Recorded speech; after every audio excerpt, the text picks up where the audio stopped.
අනිත් අයට මේ එන්න ආපු නැති අයට බලා ගන්න ආයේ chance එකක් හම්බ වෙන්න කියලා. හරි මම ටක් ගාලා රීකැප් කරලා ගන්න මොනවද කිව්වේ කියලා. අපි හිටියේ මිනිස්සු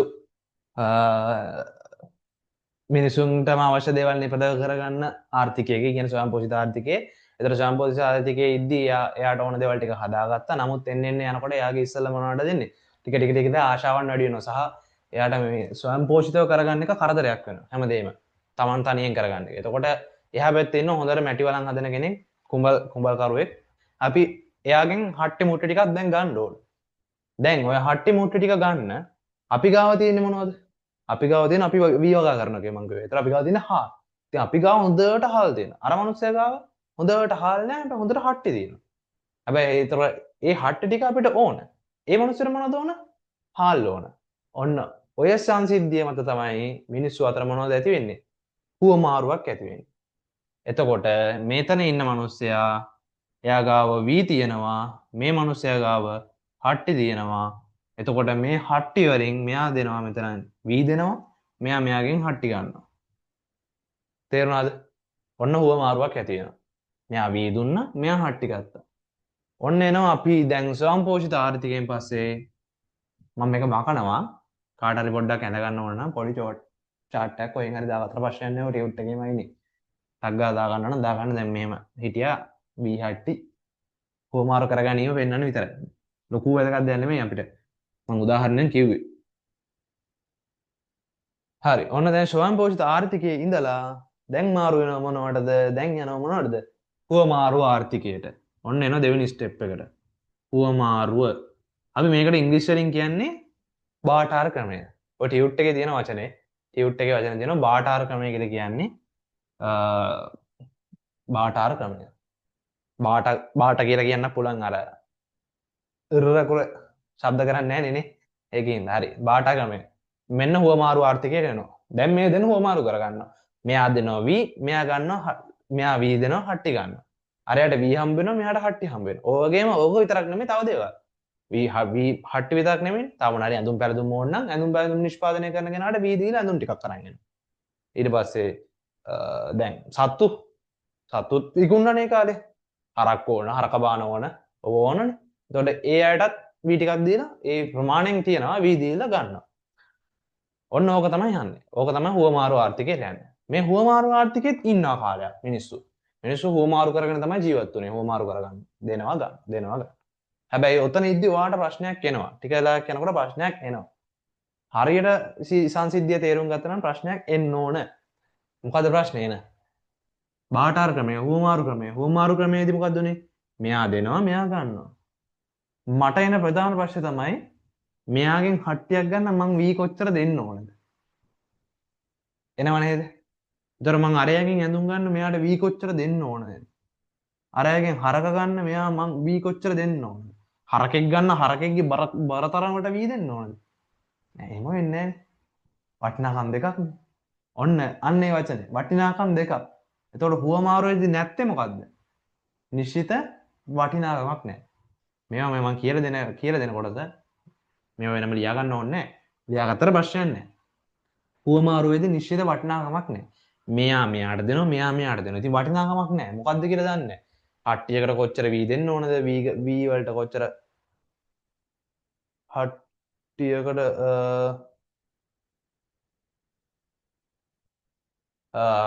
හට්ටියකට වී කොච්චර දෙන්න ඕනද? මෙයා හරකෙක් ගන්න වී කොච්චර දෙන්න ඕනද? ඇඳුම් ගන්න වී කොච්චර දෙන්න ඕනද? ඒව මොකුත් දන්නේ නැහැ. ඒතර එයාට හිතා ගන්න බැරි ප්‍රශ්නයක් වෙනවා. ඔතනදී වුණා ගැටලු. ඔය හුවමාරු ක්‍රමයේදී ඇති වෙන ගැටලු. ඔයාලා A level මට්ටමේ දේවි ඉගෙන ගන්නවා. මම එකමඩ කියන්නම් හුවමාරු ක්‍රමයේදී ආපු එකම ප්‍රශ්නයක් තමයි මේ වටිනාකමක් නැති එක. මිනුම් කිරීමට වටිනාකමක් නැහැ. කියන්නේ මනින්න වටිනාකමක් නැහැ. දෙපාර්ශ්වය අතර හුවමාරු කරගද්දි. ඊට පස්සේ දෙපාර්ශ්වය අතර තියෙන භාණ්ඩ එකිනෙක සමාන නැහැ. කියන්නේ වෙනස් භාණ්ඩනේ. අපිට හුවමාරු කරගන්නදී කියන්න බෑ. බෑනේ කියන්න. අමාරුයිනේ. මෙන්න මේ හුවමාරු ක්‍රමයෙන් පස්සේ තමයි එන්නේ. දැන් මේක හුවමාරු ක්‍රමයේ එන්න ප්‍රශ්න වැඩි. හුවමාරු ක්‍රමයේ එනකොට ප්‍රශ්න වැඩි වෙලා ඊට පස්සේ එනවා වර්තමාන ආර්ථිකයේ තියෙන වර්තමාන ආර්ථිකයට එන්නේ මේ හුවමාරු අතරට දෙයක් එනවා. මොකද්ද? හුවමාරු අතරට. ඔයා කල්පනා කරලා බලන්න අද දවසේ ඔයා හුවමාරුවක් කරනවා නම් ඒ අතරට ආයේ මොකද්ද කියලා. ඔයා කඩේ ඉඳලා ගියා ගෙදරට ඔයා ගෙදර ඉඳලා කඩේට ගියා සබන් කැටයක් අරන්. ඔයා කඩේ මුදලාලිට දුන්නා. සබන් කැටේ ගත්තා. මොකක්ද ආවේ? අතරමැදියෙක් විතර ආවේ මොකද්ද? මුදල් ආවා. ඔන්න ඕක තමයි එන්නේ. මුදල් ආවා. අතරමැදියෙක් විතර මුදල් එනවා. මේ මුදල් ආපු ක්‍රම කීපයක් තියෙනවා. ඒකත් මම නිකමට කියන්න. මුදල් ආපු ක්‍රම කීපයක් තියෙනවා. මුලින්ම ගත් කටරම දැන් ඔය තියෙන මුදල් කොලේ ආවේ නැහැ. ඔයා දැකලා තියෙන්නේ ඉතිහාසයේ කතා නෙමෙයි ඉතිහාසයේ පොතේ තියෙනවනේ. මෙතෙක් ඉගෙන ගත්ත ඉතිහාසයේ තියෙනවනේ ඉතිහාසයේ පොතේ තියෙනවා. මුලින්ම ආවේ මොනවද? එක එක ලෝහ වර්ග. ඉස්සර ආව ඉතින් තඹ පිත්තල ඔය වගේ එක එක ලෝහ වර්ග ආවා. ලෝහ වර්ග ආවා. ඊට පස්සේ ආව මොනවද? ඊට පස්සේ ආවා නෑ මුලින්ම ආවේ ලෝහ නෙමෙයි. මුලින්ම ආවේ මොනවද? මුලින්ම ආවේ එක එක වටිනාකමක් ඇති අයිටම්. මම නිකන් වටිනාකම කියලා ලියන්නම්. එක එක වටිනාකමක් තියෙන ආවා. ඒ කියන්නේ මෙන්න මෙහෙම ආවා. මුලින් ආවා සිප්පි කටු జాතිය.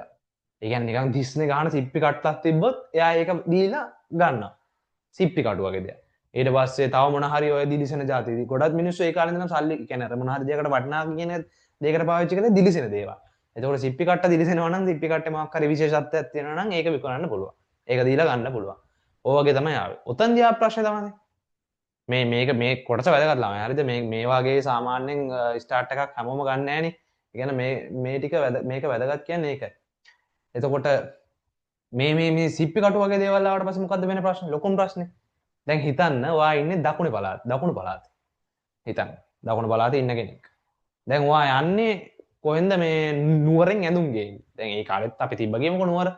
මේ ඔයා ඉන්නේ දකුණේ. දකුණේ යන්නේ වගේ දේවල් එක දකුණේ ඉන්නේ.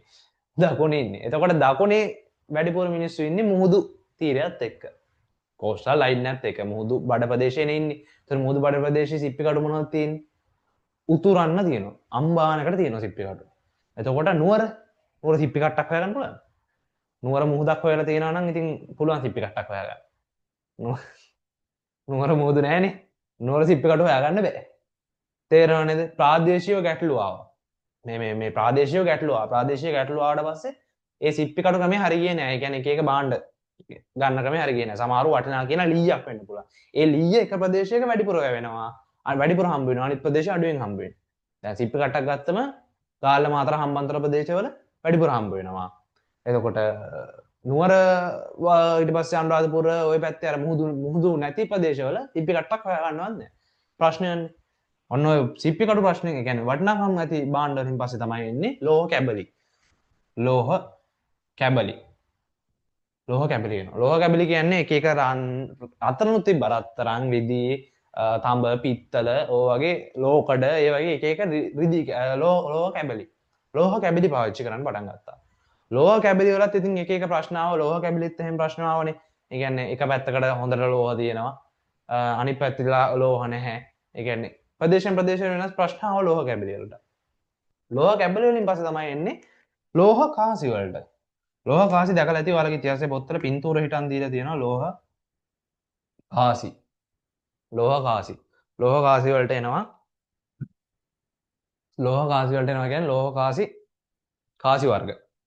එක එක අච්චු වලට හදාගත්තා වගේ කාසි ඔය ඉතිහාසයේ පොතේ අනිවාර්යෙන් පින්තූර තියෙනවා. ඔයාලා දැකලා ඇති ලෝහ කාසි වර්ග. ලෝහ කාසි වලින් පස්සේ ඊට පස්සේ එනවා ඊට පස්සේ එන්නේ කවුද? ලෝහ කාසි වලින් පස්සේ. ඊට පස්සේ තමයි එන්නේ කාසි හා නෝට්ටු බවට පත් වෙන්නේ. වර්තමානයේ පාවිච්චි කරන කාසි හා නෝට්ටු බවට පත් කරනවා. ඊට පස්සේ කාසි හා නෝට්ටු. කාසි කියන එක ඒත් තියෙනවා. හැබැයි ඉතින් ඒක අර විධිමත් ක්‍රමයකටනේ තියෙන්නේ. ඉස්සර කාසි දැකලා තියෙන්නේ නිකන් අමුතු කියන්නේ අර පරණ කාලේ ලෝහ කාසි జాතිය. කහවණු කියන්නේ ඉස්සර කාලේ පාවිච්චි කරා කියන්නේ කහවණු. ඊපස්සේ රත්තරන් කාසි, ලෝහ කාසි වගේ තියෙනවනේ. ඉතින් ඒ වගේ වෙයි. ඊට පස්සේ මේ තියෙන්නේ කාසි හා නෝට්ටු වර්තමානයේ පාවිච්චි කරන කාසි හා නෝට්ටු. එතකොට ඒකයි. එතකොට මේ වර්තමානයේ හා කාසි හා නෝට්ටු පාවිච්චි කරන්නේ දැන් අපි පාවිච්චි කරන කාසි හා නෝට්ටු සමහර විට ඔයාලා දන්නේ නැතුව ඇති මේක හදන්නේ ලංකාවේ නෙමෙයි. මේක හදන්නේ ඩිලාරු කියලා සමාගමක් ඔස්ට්‍රේලියානු සමාගමක් ඔස්ට්‍රේලියාවේ තියෙන්නේ. අපේ කාසි හා නෝට්ටු හදන්නේ කාසි හදන්නේ එංගලන්තේ. නෝට්ටු හදන්නේ ඔස්ට්‍රේලියාවේ පාවිච්චි කරන එක. එතකොට ඒක අමතර දෙයක් කිව්වේ. මෙන්න මේ මුදල් අතරමැදියට ආවට පස්සේ තමයි දැන් අපි විහිලා තියෙන වර්තමාන ආර්ථිකය හැදිලා තියෙන්නේ. වර්තමාන ව්‍යාපාර කටයුතු සිද්ධ වෙන්නේ මෙන්න මේ ක්‍රමයට. වර්තමාන ආර්ථිකය. ඊට පස්සේ මේ හුවමාරු ආර්ථිකය කියන්නේ මැද ඉන්න කට්ටිය. මේගොල්ලෝ තමයි මුල්ම කට්ටිය ස්වයං පෝෂිත වෙන්නේ. කාට හරි මේක ඕනනම් ෂෝට් නෝට් එකක් වගේ දාගත්තට ප්‍රශ්නයක් නැහැ. තමන්ගේ පොතක හරි නොකොලේක හරි මෙතනින් ටියුට් එකේ තියෙනවා නම් එහෙම දාගත්තට කිසි ප්‍රශ්නයක් නැහැ. අවශ්‍ය කෙනෙක් ඉන්නවනම් දාගන්න. මම මේ සිද්ධිය පැහැදිලි කරේ එන විදිය. දැන් ඔයාලට තේරෙනවනේ දැන් අර ඡේදෙ තිබිච්ච දේවල්. දැන් ආයේ මේ ඡේදය අපි කියවගෙන යන්න. මිනිසාගේ පැවැත්ම සමාජීය වශයෙන් දියුණු වන විට මේ පේනවා අපිට සමාජීය වශයෙන් දියුණු වෙලා තියෙනවා. අවශ්‍යතාව වුමනා ක්‍රමෙන් පුළුල්ය. මම කියවනේ ස්වයංපෝෂිත ආර්ථිකයේ ඉඳලා යා එන්න පුළුල් කරගත්ත යාලගේ අවශ්‍යතාව වුමනා එන්න වැඩි වෙනවා. එවිට මිනිසුන්ට අවශ්‍ය දෑ සියලුම තනිව නිෂ්පාදනය කිරීමට අපහසුයි. කියන්නේ ස්වයංපෝෂිත ආර්ථිකයේ ඉන්න මාර අමාරුයි. හැමදේම කරන්න බෑනේ. දුම් හදන්නයි, උයන්නයි, කන්න බොන දේවල් හදන්නයි, නාට්‍ය මුට්ටි හදන්නයි, අනිත් ඒවා හදන්නයි. ඒ ඔක්කොම කරන්න බෑ. අපහසු කාර්යයක් බවට පත් විය. මෙම ගැටලුවට විසඳුමක් ලෙස විවිධ පුද්ගලයෝ තමන්ගේ දක්ෂතාවය මත තමන් සතුතු සම්පත් උපයෝගී කරමින් තමන්ට වඩාත් හොඳින් නිපදිය හැකි භාණ්ඩ පමණක් විශාල වශයෙන් නිපදුණා. ඒක තමයි මම කිව්වේ ස්වයංපෝෂිත ආර්ථිකයේදී උනේ මොකක්ද උනේ? තමන්ට හොඳටම හදන්න පුළුවන්. මම කිව්වේ මෙයාට හදන්න පුළුවන් වී, අරයට හොඳටම හදන්න පුළුවන් හට්ටි, අරයට හදන්න පුළුවන් ඇඳුම්. ඒ වගේ තමන්ට හොඳටම හදන්න පුළුවන් දේ තමන් වැඩිපුර හදන්න බඩ කියන්නේ. තමන් පාවිච්චි කරන ප්‍රමාණයට වඩා වැඩිපුර හැදුවා. වැඩිපුර හැදුවට පස්සේ මොකද්ද වෙන්නේ? තමන් පාවිච්චි කරලා තමන්ට ඕන ටික තමන් පාවිච්චි කරාට ඉවරනාට පස්සේ ඉතුරු වෙන කොටස. ඔය ඉතුරු වෙන කොටසට තමයි මෙන්න මේ ලස්සන වචනයක් කියලා දෙන්නේ අතිරික්තය කියලා. භාණ්ඩ අතිරික්තය. භාණ්ඩ අතිරික්තයක් ඇති වෙන්නේ කොහොමද කියලා ඇහුවොත් කියන්න පුළුවන් මොකද්ද වෙන්නේ? ස්වයංපෝෂිත ආර්ථිකයක් තුළ මිනිසා තමාට වඩාත් හොඳින් නිපදවිය හැකි භාණ්ඩේ තමන්ට වඩාත් නිපදවිය හැකි ප්‍රමාණය විශාල වශයෙන් නිපදීම නිසා තමයි භාණ්ඩ අතිරික්තයක් ඇති වෙන්නේ. මෙන්න මේ භාණ්ඩ අතිරික්තය තමයි මම කිව්වේ ඒගොල්ලෝ මොකද ඊළඟ අදියරට එන්නේ. හුවමාරු කරගන්න. තමන් පාවිච්චි කරලා අරගෙන තමන්ට අනවශ්‍ය කියන්නේ තමන්ට වැඩිපුර දින ටික තමයි යා හුවමාරු කරගන්නේ අනිත් අයත් එක්ක. හරි. ඒක තමයි භාණ්ඩ අතිරික්තයක් බිහි වුණා කියලා කියනවා. අතිරික්තය බිහි වුණෙන් පස්සේ ඔය ඊළඟට නිර්වචන දීලා තියෙන්නේ කෙලින්ම භාණ්ඩ හුවමාරු ක්‍රමය බාටාර් ක්‍රමය කියලා. මෙන්න මේකට. මේ කැලේ අපි ඉන්නේ නැහැ. මේ කැලේ මම වෙන සිද්ධිය තමයි ඔයාලට පැහැදිලි කරලා දුන්නේ. මෙතනට තමයි අපි එන්නේ. එහෙනම් නිර්වචන ලියන්න තියෙනවා අපිට පටන් ගන්න තියෙනවා නිකන් බබ්බු ටිකක් ඉන්නවාට පේනවා ඇති. ඒ තමයි සිස්ටම් එක. ඔය අපි නිර්වචන ගත්තට පස්සේ තමයි නිර්වචන මම ගොඩාක් දැකලා තියෙන්නේ. නිර්වචන දැක්කට පස්සේ ඔයාලා නිර්වචන දැකලා ඇති මෙහෙම ඡේදයක් විදිහට එක දිගට තියෙනවා නිර්වචන. ලොකු ඡේද, ලොකු නිර්වචන. පොඩි නිර්වචන පොඩි ඡේදයක් වගේ තිබ්බට කමක් නැහැ. පේලි දෙකයි නම් පාඩම් කරගන්න පුළුවන්. ලොකු නිර්වචන සමහර ඒවා තියෙනවා ඡේද ගණන් තියෙනවා. එතකොට පාඩම් කරගන්න ගියම හරි කරදරයි. එතකොට මෙන්න මේ නිර්වචන පාඩම් කරගැනීමේ ගැටලුව විසඳන්න තමයි මෙන්න මේ ක්‍රමය දීලා තියෙන්නේ. මේකේ මේ තියෙන්නේ නිර්වචනේ කොටස් වලට කඩලා. ඒතර ඔයා පාඩම් කරන්නේ නිර්වචනේ කොටස් වලින් කඩලා. ඒ කියන්නේ ඔයාලට තේරෙනවා නිර්වචන කොටස් වලින් කඩලා තමයි පාඩම් කරන්න ඕන. මට ෂූට්ටක් විනාඩියක් දෙන්න.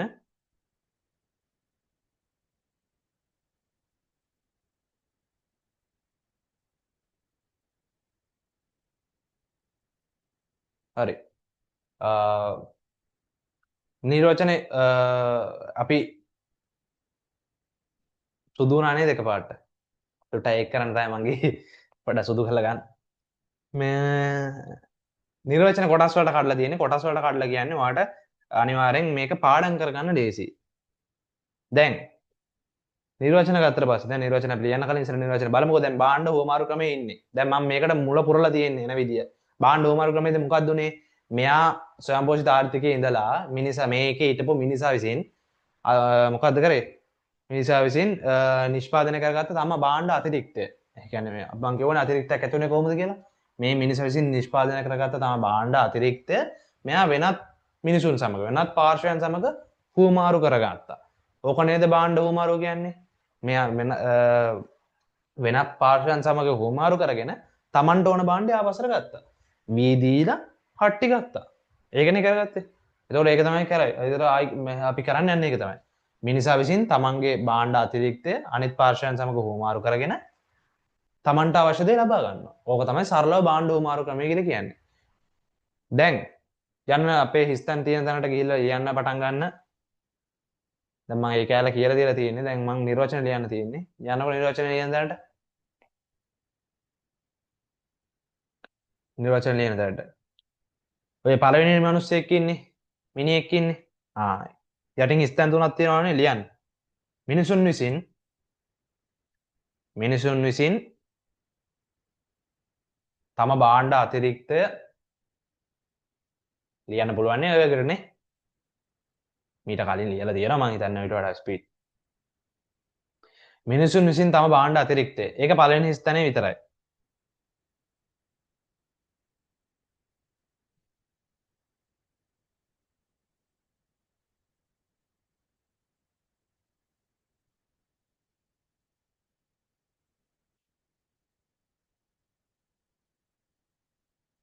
මිනිසුන් විසින් තම භාණ්ඩ අතිරික්තය. දැන් අර ඊතල දෙකේ හිස්තැන නෙමෙයි අනිත් හිස්තැනට යන අනිත් මිනිස්සු සෙට් එකක් ඉන්නවනේ. දැන් ඔයාලා දන්නවා මොකද්ද ඔය ඉන්නේ අනිත් මිනිස්සු සෙට් එකට අපි කියන්නේ.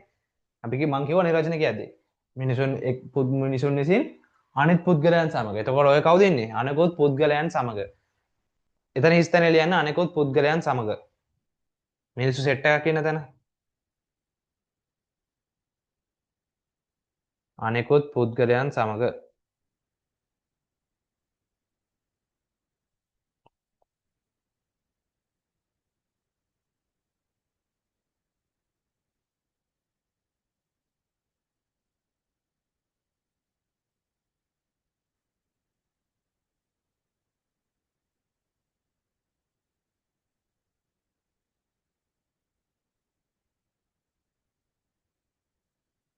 ඔයාලගේ අනිත් අයට පොඩ්ඩක් මැසේජ් එකක් දැම්ම සම්බන්ධ වෙන්න කියලා.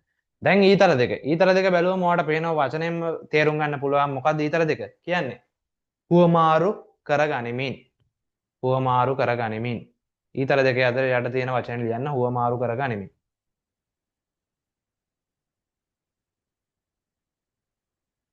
හුවමාරු කරගනිමින්.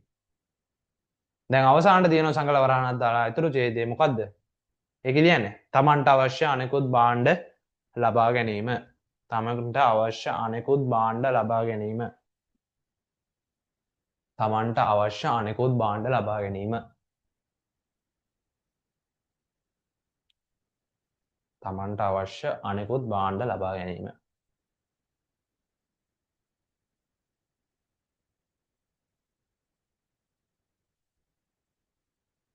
දැන් නිර්වචන කියලා බලමු ආයක පාරක්. මිනිසුන් විසින් තම භාණ්ඩ අතිරික්තය. එහෙම කඩ කියන්න නිර්වචන. එකපාරට දිගට කියන්න යන්න එපා. එතකොට නිර්වචන පාඩම් හිටින්නේ නැහැ. මාත් එක්ක කියන්න කියන්නේ නැහැ මයික් එක මම ඔන් කරලා කියන්නේ නැහැ. නමුත් කියන්න ඔයාලා ඉන්නවනේ ගෙදර.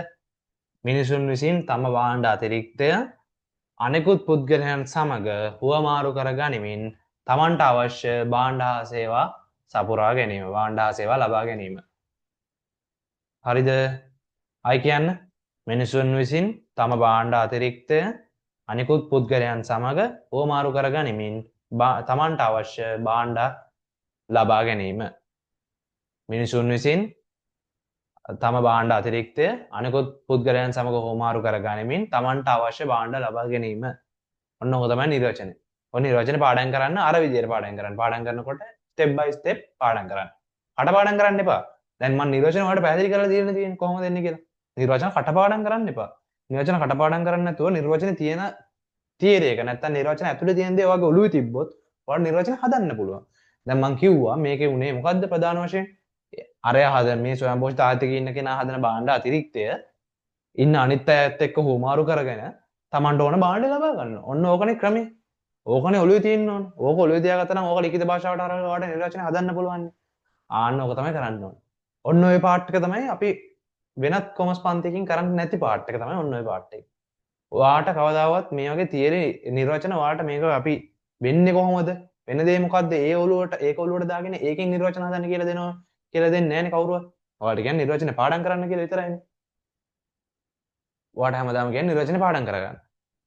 මං කියන්නේ නිර්වචන පාඩම් කරගන්න නෙමෙයි. නිර්වචන තියෙන සංසිද්ධිය ඔළුවට දාගෙන ඔයා කරන්න ඕන නිර්වචන හතරෙන් හදන්න පටන් ගන්න ඕන. මං කිව්වා මේ චිත්‍ර මතක තියාගන්න මේ චිත්‍රේ. ඔයාට මොකක් ඔය කිසිම කතන්දරයක් නැහැ මේ චිත්‍ර මතක තියාගත්තා. මෙතන ලිව්වොත් පේනවද නැහැ පේන්නේ නැහනේ. මෙතන ලිව්වොත් පේනවද මෙතෙන් පේනවද? චිත්‍ර මතක තියාගත්තොත් මෙහෙම එක්කෙනෙක් ඉන්නවා. මෙතන සෙට් එකක් ඉන්නවා. මේ චිත්‍රේ. මේ දෙන්න අතර කොහොමාරු වෙනවා. ඔච්චරයි. ඕක තමයි ෂෝට් නෝට් එක ඔයාලට දෙන්න තියෙනවා. ඔයාලට ෂෝට් නෝට් එකක් වුණත් හදා ගන්න පුළුවන්. මෙන්න මේ ෂෝට් නෝට් තමයි මම කියන්නේ. මේ යන්නේ ෂෝට් නෝට් තමයි තියෙන්නේ. මිනිසා විසින් තම භාණ්ඩ අතිරික්තය අනෙකුත් පාර්ශ්වයන් සමග හුවමාරු කරගනිමින් තමන්ට අවශ්‍ය භාණ්ඩ හා සේවා ලබා ගැනීම. එච්චරයි. ඒක තමයි අපි ඒ විදිහට තමයි අපි නිර්වචන හදන්නේ.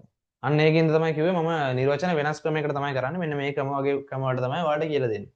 ඔය දැන් ඔය බබ්බ රූප දැක්කම නිකන් අමුත්තක් වගේ දැනෙන්නේ යන්නේ ඒකයි. මොකද කවදාවත් ඔහොම දැකලා නැහැ ටියුට් වල මං හිතන්නේ ඔයාලා. බබ්බ රූප දාලා යාට මෙහාට ඊතල කරලා ඒව දැකලා නැහනේ. හරි.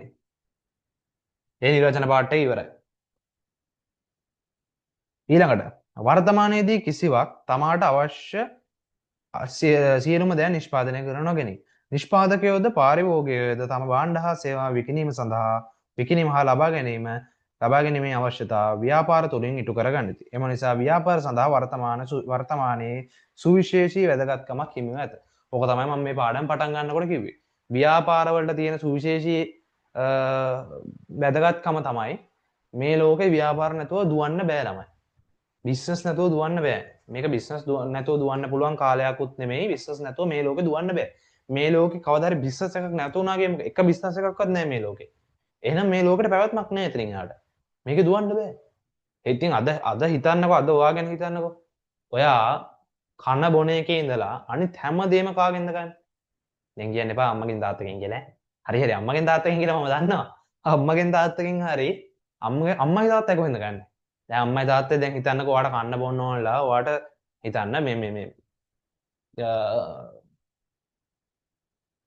රොටියක් කන්න ඕන කියන පොල් රොටියක් කන්න ඕන කියන රොටියක් කන්න ඕන නම් පාන් පිටික් කොහෙන්ද කියන්නේ? කඩේ. ඔකේ හරි වචනේ පාන් පිටි නෙමෙයි තිරඟු පිටි ඈ. ඔය අපි පුරුද්දට කියන විදිය. තිරඟු පිටි කොහෙන්ද කියන්නේ? කඩේ. දැන් හිතන්න පුළුවන් දැන් ඔයා කියන දේ මාට කුඹුරක් තියෙනවා අපේ තාත්තට කුඹුරක් තියෙනවා අපි කුඹුරෙන් හාල් ටික ගේන්නේ බත් ටික කන්නේ අපි හදලා තමයි කන්නේ කඩෙන් කන්නේ අපි. හරි බං කඩෙන් ගන්න නැහැ තමයි ගෙදරින් කුඹුරෙන් තමයි ගේන්නේ. දැන් ওই කුඹුර හදන්න තාත්තා තෙල් බෝර ගෙනාවේ කොහෙන්ද? බෝර ටික ගෙනාවේ කොහෙද? තෙල් ටික කොහෙන්ද ගෙනාවේ? ඔයන් කපන මැෂින් එක කොහෙන්ද ගෙනාවේ? ඊට පස්සේ ඔක මෝරට ගිහිල්ලා හාල් කරන් ආවේ කොහමද? බිස්නස්. නැතුව ඔයා බත් ඇටේ වී ඇට ටික ඔයා හදලා වී ඇට ටික බිත්තර වී ටික කොහෙන්ද ගන්නේ කියන්නකෝ. වී වගා කරන්න. මම මේ පොඩ්ඩක් වී වගා ගැන දන්න හින්දා මේ වලට කියන්නේ වී වගා ගන්න දන්න කෙනෙක් නැත්තම් කියන්නේ බිත්තර වී කියන්නේ වගා කරන්න ගන්න වී එක. ඒ කියන්නේ වී බීජේ බිත්තර වී. ඒතර බිත්තර වී එක ගන්න ඒවා අපි ගන්න කඩේ. ඒක ගන්නෙත් කඩෙන්. ඒ කියන්නේ ඒක හැදිලා තියෙන්නේ අපිට බිස්නස් එකක් කරා ගන්න තමයි. හැමදේම තමයි බිස්නස් මත ඩිපෙන්ඩ් වෙලා තියෙන්නේ. මේ ඩිපෙන්ඩ් කියන්නේ බිස්නස් එක මත තමයි මේ හැමදේම රඳා පවතිලා තින්නේ. ඒතර ඔයාලට තේරෙනවනේ ඒක රඳා පවතිලා තියෙන බිස්නස් එක මත කියලා. ඒතර උදාහරණයක් විදිහට ඔයා දැන් ඔය නිදාගෙන ඉන්නවා නම් දැන් නිදාගෙන නෙමෙයි මම කියන්නේ නිදාගෙන ඉන්නවනේ. මෙට්ටයක්. ඔය මෙට්ට ගත්තෙත් කඩෙන් ළමයි. ඔයා ඔය වාඩිලා ඉන්න පුටුව ගත්තෙත් කඩෙන්නේ. ඔය ගත්ත මේසෙ ගත්තෙත් කඩෙන්නේ. ඒතර ඔය හැම එකක්ම බිස්නස් එකක් බව ඔයාලට තේරෙනවද? ඒතර මේ ලෝකේ බිස්නස් කියලා කිසිම දෙයක් නැති වුණාට ඔයාට මැරලා තමයි යන්න වෙන්නේ. ඔයාට අපිට ඔක්කොටම මැරලා තමයි යන්න වෙන්නේ. ඉතින් කන්න බොන්නත් නැහැ, මුකුත් නැහැ. කාලයක් ඉන්න පුළුවන් බිස්නස් සම්පූර්ණ නැතුව නම් පොඩි කාලයක් අල්ලන් ඉන්න පුළුවන්. ඕකේ හොඳම උදාහරණය ඔයාලා දන්නවනේ. කොරෝනා. කොරෝනා ආපු කාලේ මොකද්ද උනේ? කොරෝනා ආපු කාලේ ලොකු ප්‍රමාණයක් බිස්නස් වැහුණා.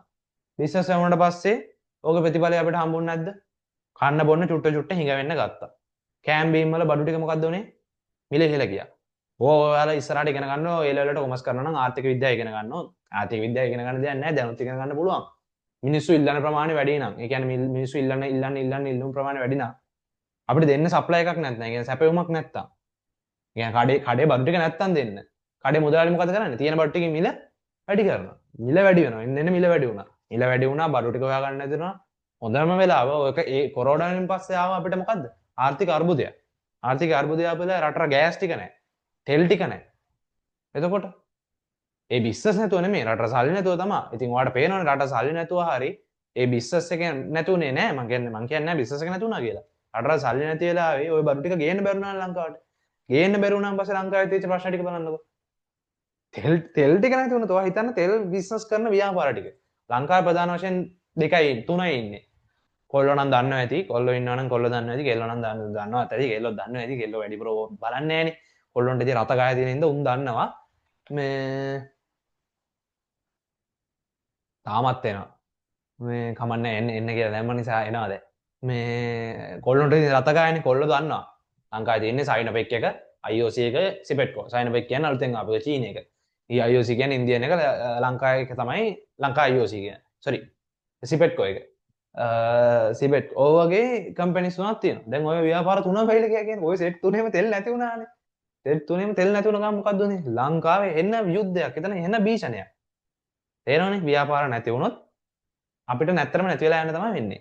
ඕක තමයි ඔය කතාවේ කියන්නේ. ඉතින් ව්‍යාපාර වෙනකොට ව්‍යාපාර වලට දැන් සුවිශේෂී දෙයක් සුවිශේෂී තැනක් වර්තමානයේ මේලා තියෙනවා. මොකද මිනිස්සු ඔක්කොම දැන් සම්පූර්ණ වශයෙන් මම හිතන්නේ 100%ක්ම දැන් මිනිස්සු යැපෙන්නේ ව්‍යාපාර මත. ඔයා ඔය අඳින පළදින ඇඳුම ඉඳලා කන බොන හැමදේම ඉඳලා ඔයා යැපෙන්නේ ව්‍යාපාර මත. එතකොට කියන්න පුළුවන් 100%ක් මිනිස්සු ව්‍යාපාර මත තමයි යැපෙන්නේ කියලා. ඔයා මම ඇතුළේ හැමෝම ඉතින්. ඒක නිසා බිස්නස් කියන දේ නැති වෙන්නේ නැහැ. බිස්නස් කියන දේ නැති වෙන්නේ නැහැ කියන්නේ කොමර්ස් ඉගෙන ගත්ත ඔයාට තියෙන වටිනාකම නැති වෙන්නේත් නැහැ. අන්න ඒක හොඳට මතක තියාගන්න. කොමර්ස් කරලා වැඩක් නැහැ. අරකයි මේකයි කියන ඔස්තාරලා ඉන්නවනම් අනේ මේ ඒගොල්ලෝ කිය අනේ මං කියන්නේ ඒගොල්ලෝ කියන දේවල් අහලා ඔයාලගේ තීරණ වෙනස් කරන්න යන්න එපා. මේක මේ මම අත්දැකීමෙන්ම දන්න දෙයක්. කොමර්ස් කරලා වැඩක් නැහැ. කොමර්ස් කරලා ජොබ් නැහැ. අරකයි මේකයි. මේ ඔලෙව කාලේ ප්‍රශ්නයක් නැහැ. අපි එලව කරන්න ගියාමත් ඔය ප්‍රශ්නේ නෝනේ. ඔලෙවලදීත් ඕක එනවා. කොමර්ස් කරන්න එපා. මේ හොඳම දේ. කොමර්ස් බකට් එකේ නේද දෙමළ තියෙන්නේ. ඔයාලගේ. මම දන්න තරමින් තාම තියෙන දෙමළ සබ්ජෙක්ට් එක.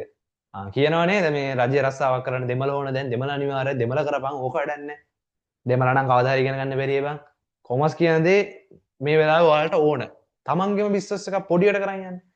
මෙතනත් ඇති සමහර ළමයි තාම පොඩි වයසෙන් ඇති ඔය ගෑන් ළමයි එහෙම චූටි කේක් බිස්නස් පොඩි කප් කේක් බිස්නස් අර හට්ටි වල දාලා විකුණන්නේ.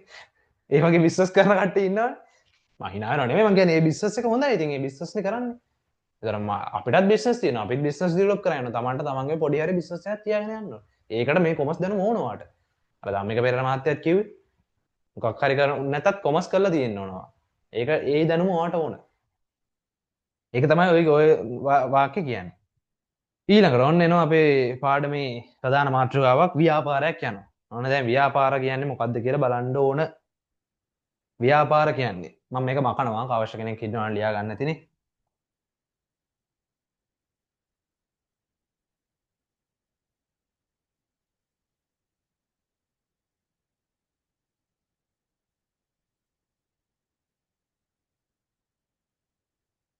හරි.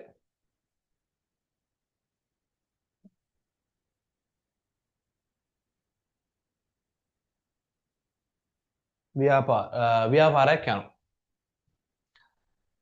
මං ව්‍යාපාරේ කියන එක මෙන්න මෙහෙම ඇන්දේ. මේ තමයි අපි ව්‍යාපාරයේ අඳින සලකුණ හොඳේ. අද තියාගන්න ව්‍යාපාරයේ පියේ මෙහෙම තමයි අඳින්නේ. මෙන්න මේ ව්‍යාපාරය අපි දැන් ව්‍යාපාරය කියන්නේ නිකන් කඩයක් මතක තියාගන්නකෝ. ආ කඩෙන් ගිහිල්ලා මෙල ගන්නෙ මොනවද? එක්ක භාණ්ඩ ගන්නවා නැත්නම් සේවා ගන්නවා. ඕකනේ ওই දෙකනේ වාචික ගන්න.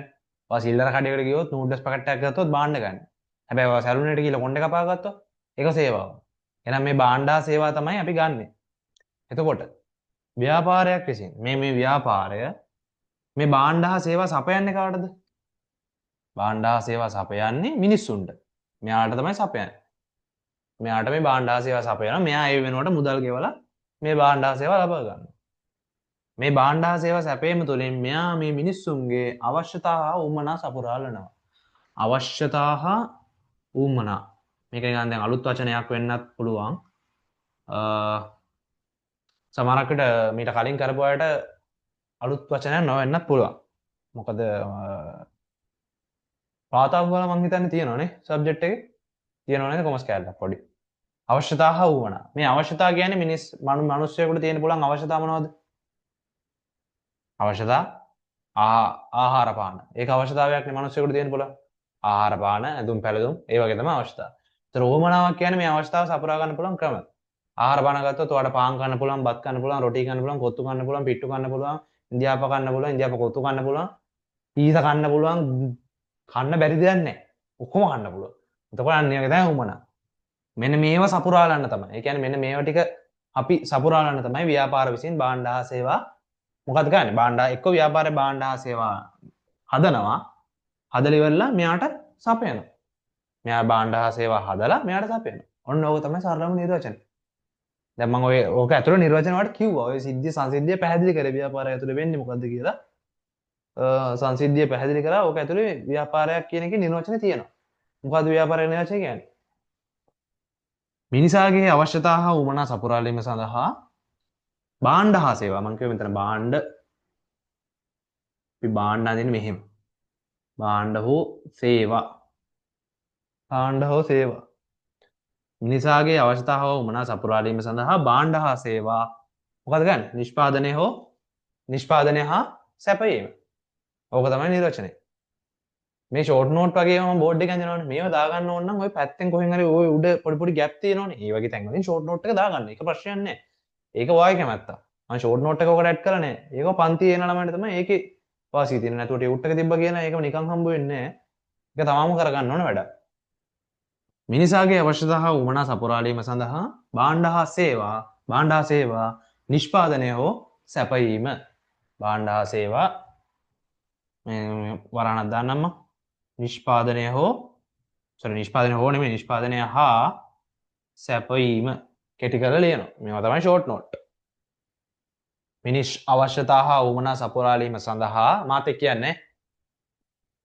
කියන්න මිනිස් අවශ්‍යතා හා උවමනා සපුරාලීම සඳහා භාණ්ඩ හා සේවා නිෂ්පාදනය හා සැපයීම. මිනිස් අවශ්‍යතා හා උවමනා සපුරාලීම සඳහා භාණ්ඩ හා සේවා නිෂ්පාදනය හා සැපයීම. දැන් මේකෙන් විතර නතර වෙන්න බෑ. නිෂ්පාදනය හා සැපයීම. දැන් පොඩි මේ නිර්වචනේ තා පොඩි පාර්ට් එකක් මම එකතු කරනවා.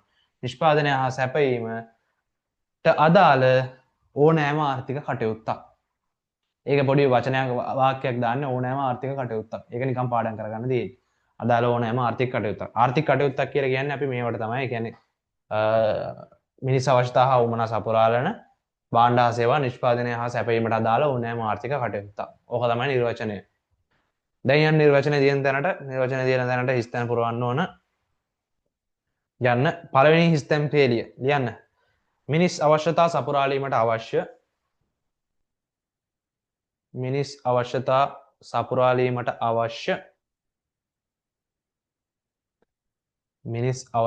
සපුරාලීමට අවශ්‍ය දැන් ඔයාලට එන ඊතලයක් දාලා වෙන්නලා තියෙනවනේ. ඊතලෙන් දාලා තියෙන වචන දෙකක් මොකද්ද? භාණ්ඩ හා සේවා. හිස්තැන් දෙකක් තියෙනවනේ භාණ්ඩ හා සේවා.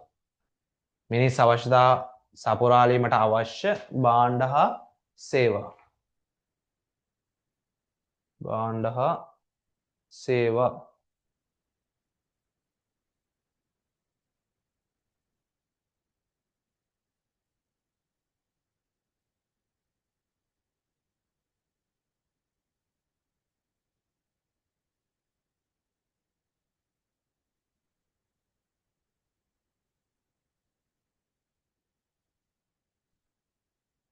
මම ටියුට් එකත් ඔයාලට පේන්නම දාන්න. හරි. ටියුට් එක පේනව නේද ඔයාලට හැමෝටම? පේනවද? පේනව නම් චුට්ටක් මට අත උස්සලා වෙන්නන්නකෝ. පේනවා කියලා අත උස්සන්නකෝ. මැසේජ් දාන්න ඕනෙත් නැහැ.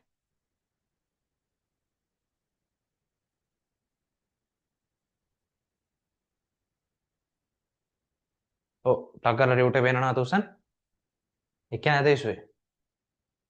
කො අනිත් දෙන්න?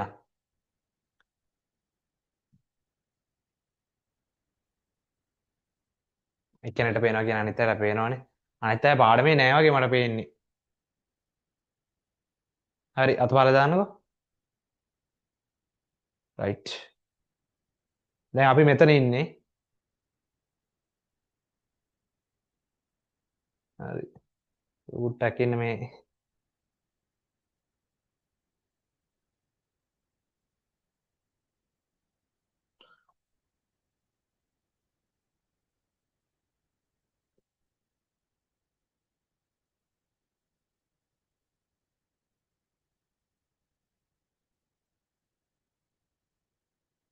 හරි. දැන් හරි. පොඩක් හිත අඳිනවා නැත්තම් කට්ටිය. මෙන්න මේ කෑල්ල මේ මම රවුම් කරන කෑල්ල වලට පේනවනේ. මෙන්න මේ රවුම් කරන කෑල්ල තමයි අපි ලිව්වේ මොනවද? මිනිස් අවශ්‍යතා සපුරාලීමට අවශ්‍ය කෑල්ල. ඊට අපි ඊතරෙන් එහා පැත්තේ අපි ලිව්වා භාණ්ඩ හා සේවා. දැන් ඊතර දෙකට කැඩලා කියලා තියෙනවා ක්‍රියාවලියන් පියවර දෙක. මොකද්ද? නිෂ්පාදනය හා සැපයීම. නිෂ්පාදනය හෝ සැපයීම. නිෂ්පාදනය හෝ කියලා නේ තියෙන්නේ. අනේ හෝ කියන වචන කපලා හා කියලා දාගන්න. හාඳ. හා කියන වචන දාගන්න. printing mistake එක චූටි. නිෂ්පාදනය හා සැපයීම. නිෂ්පාදනය හා සැපයීම.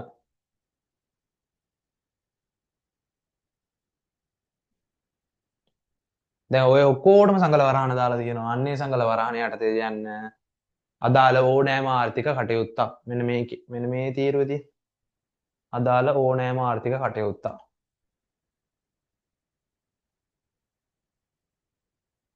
අදාළ ඕනෑම ආර්ථික කටයුත්තා.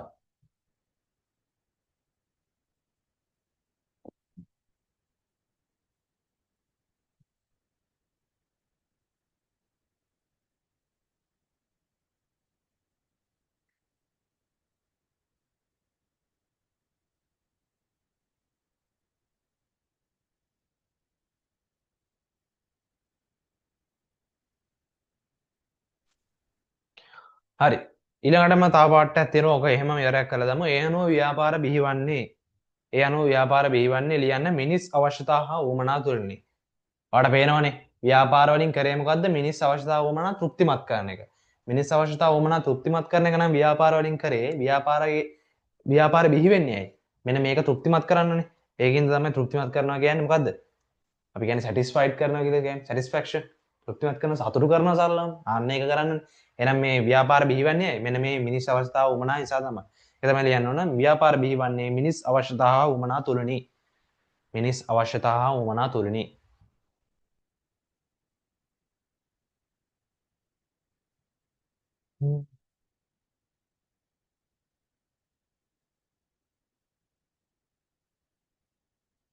හරි. මං හිතනවා ලියලා ඇති කියලා. මිනිස් අවශ්‍යතාව උවමනා ඉටුවීමට නම් එහෙනම් මිනිස් අවස්ථාව උවමනා ඉටු වෙන්න නම් දැන් මේ මිනිස් අවස්ථාව උවමනා සපුරාලන්න තමයි ව්‍යාපාර බිහි වුනේ. ව්‍යාපාර වලින් භාණ්ඩ හා සේවා මිනිස්සුන්ට දුන්නා. එහෙනම් මෙයාලගේ මේ උවමනා අවශ්‍යතාව උවමනා සපුරාලා ගන්න නම් එයා මොකද කරන්න ඕන? මෙන්න මේ භාණ්ඩ හා සේවා මොනවද කරන්න ඕන? පරිභෝජනය කරන්න ඕන. ලියන්න භාණ්ඩ හා සේවා මිනිසා විසින් භාණ්ඩ හා සේවා පරිභෝජනය කළ යුතුය. මිනිසා විසින් භාණ්ඩ හා සේවා පරිභෝජනය කළ යුතුය. මිනිසා විසින් භාණ්ඩ හා සේවා පරිභෝජනය කළ යුතුය. මේ මම මේකෙදි දැක්කේ මේ කවුරු හරි ළමයෙක් ඉන්නවා කනෙක්ෂන් අවුලක් තියෙන මොකක් හරි. යනවා එනවා මීටින් එකෙන් මම දැක්ක කනෙක්ෂන් අවුලක් වෙන්න ඕන. අනේ ළමයට මොන හරි අවුලක් තියෙනවා නම් මේක මිස් වුණා නම් කරුණාකරලා මගෙන් රෙකෝඩින් එක ඉල්ල ගන්නවා. මම ඒ දෙක කියන්න බැරිනවනේ. ඔයාලට රෙකෝඩින් දෙනවා මම රෙකෝඩින් එක දෙන්න පුළුවන් මට ඔයාලට මේ ක්ලාස් එකේ රෙකෝඩින් එක ඔයාලට දෙනවා. හැබැයි රෙකෝඩින් එක දෙන්නේ සාධාරණ හේතුවක් මත. සාධාරණ හේතුවක් කියන්නේ ඒ කියන්නේ ඒක මම මගේ ක්‍රමයකට තමයි ඔයාලට කියන්නේ. දැන් මම කියන්නේ නැහැ මම කොහොමද ඒක ගන්න කියලා ක්‍රමේ.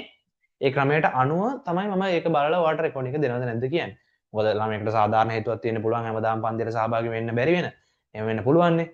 එතකොට ඒක තමයි. දැන් මෙතරත් මම දැක්කා ලයිව් එකේ පොඩි අවුලක් තියෙන කියන්නේ ළමයා යනවා එනවා. ඒකෙන්ද යාට මොන හරි මිස් වෙලා තියෙනවා නම් මේ නෝට් එක ඉල්ල ඕන නම් නෝට් එකටම ඉල්ලලා මැසේජ් එකක් දාන්න රෙකෝඩින් එක ඉල්ලලා මැසේජ් එකක් දාන්න කිසි ප්‍රශ්නයක් නැහැ ඔයාලට දෙනවා. එහෙම අපි නොදී ඉන්නේ රෙකෝඩින්ග්ස් පාව මංගාව තියෙනවා. ඒකෙන්ද මං කිව්වා මගේ තේමා පාඩය මොකද්ද ස්මාර්ට් කොමර්ස් ක්ලාස්. එහෙනම් මම මේක ස්මාර්ට් විදියට කරන්න එපා. එහෙනම් ස්මාර්ට් විදියට වලට හැමදේම දෙනවා. ඒතර ඔයාලගේ පේපර්ස් වල ඉඳන් යන්නේ ස්මාර්ට් විදියට මං කිව්වේ. ඒ විදියට යන්නේ.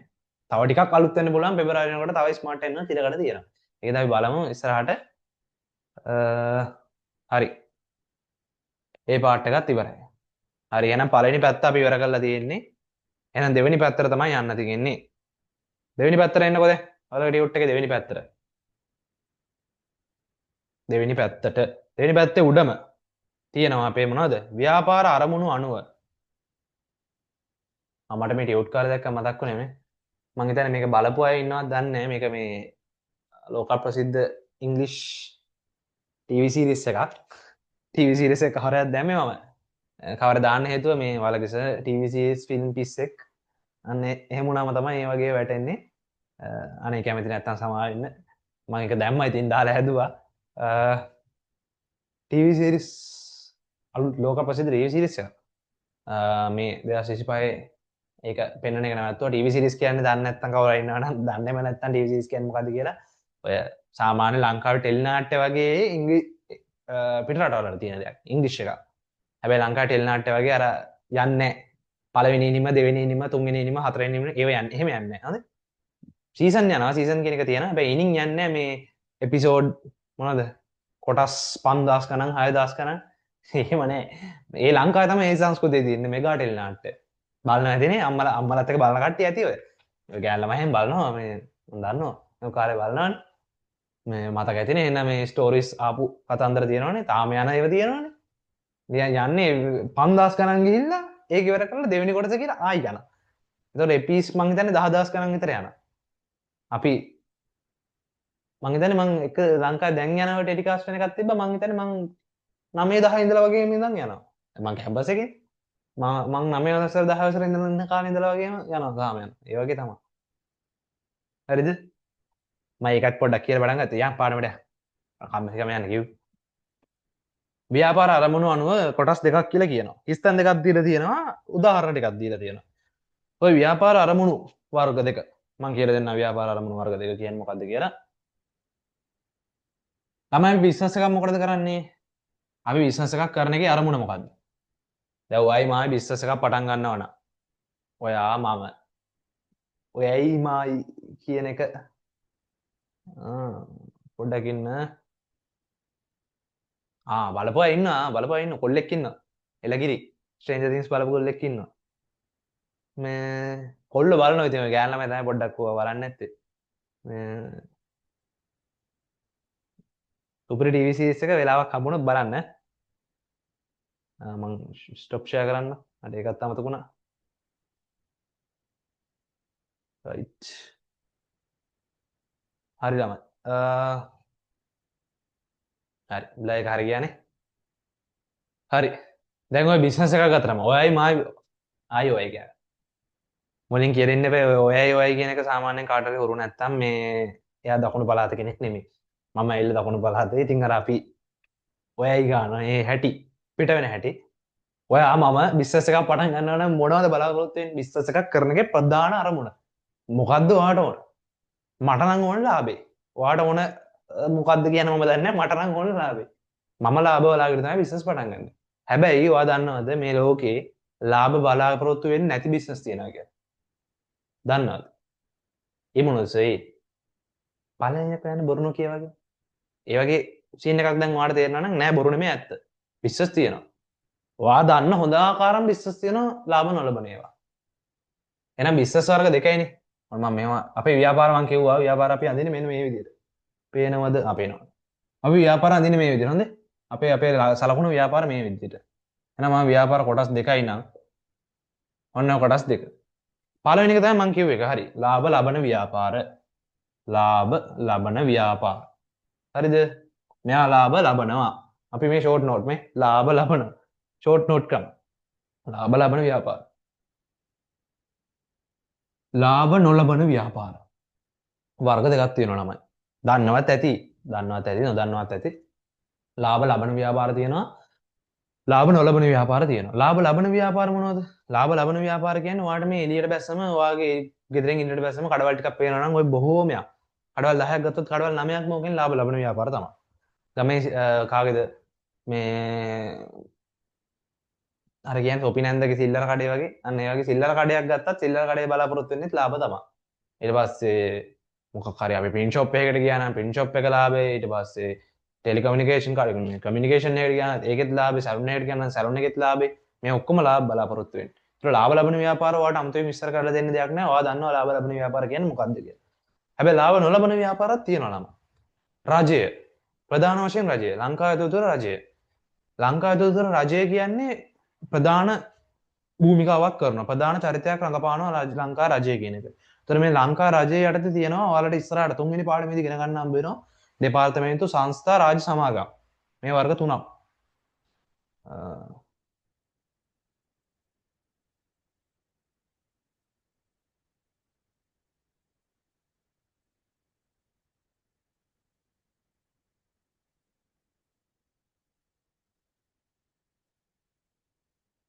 හරි මේ වගේ වර්ග තුනක් තියෙනවා. එතකොට මේ වර්ග තුන ඔයාලට ඉගෙන ගන්න හම්බ වෙනම හම්බ වෙනවා. මම මේ බැලුවේ මගේ අත උස්සන්නේ ඇයි කියලා මේ මගේ account එකේ Zoom account එකේ අත ඉස්සෙනවා. මම මේ බලනවා අත උස්සන්නේ ඇයි කියලා. මේකේ මේ ගෙස්ට් එකක් තියෙනවා මම මෙහෙම කැමරාවකට මෙහෙම අත ඉස්සුවා මේකේ අත ඉස්සෙනවා. මාර ටෙක්නොලොජි. මට දැන් අත උස්සන්න බෑ මේකෙන් අත උස්සනවා.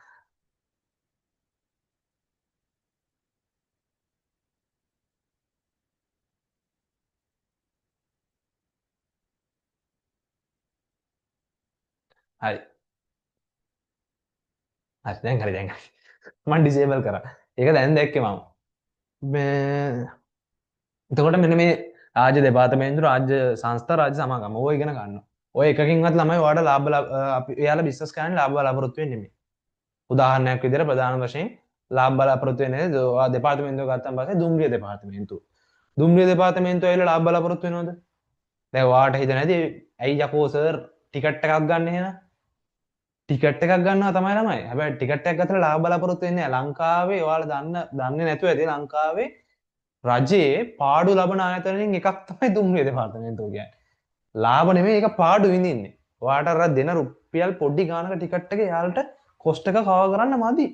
එයාලගේ දරන පිරිවැය කවර් කරන්න යාලට මදි. එතකොට ඒක ලාභ නොලබන ව්‍යාපාරයක්. එයාලා ලාභ බලාපොරොත්තු වෙන්නේ මේ කරන්නේ. එයාලා බලාපොරොත්තු වෙන්නේ මිනිස්සුන්ට හොඳ දෙයක් දෙන්න. මිනිස්සුන්ට අවශ්‍ය දේ දෙන්න. ඒක රජයනේ. එතකොට රජයේ හොස්පිටල්.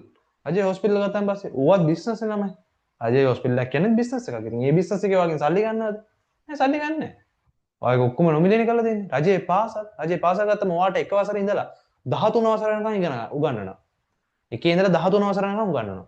කේන්ද්‍ර 13 වසර උගන්වන පස්සේ ඒක ලාභ බලාපොරොත්තු වෙනවද? නෑ ලාභ බලාපොරොත්තු වෙන්නේ නෑ. කිසිසේත්ම ලාභ බලාපොරොත්තු වෙන්නේ නෑ රජය.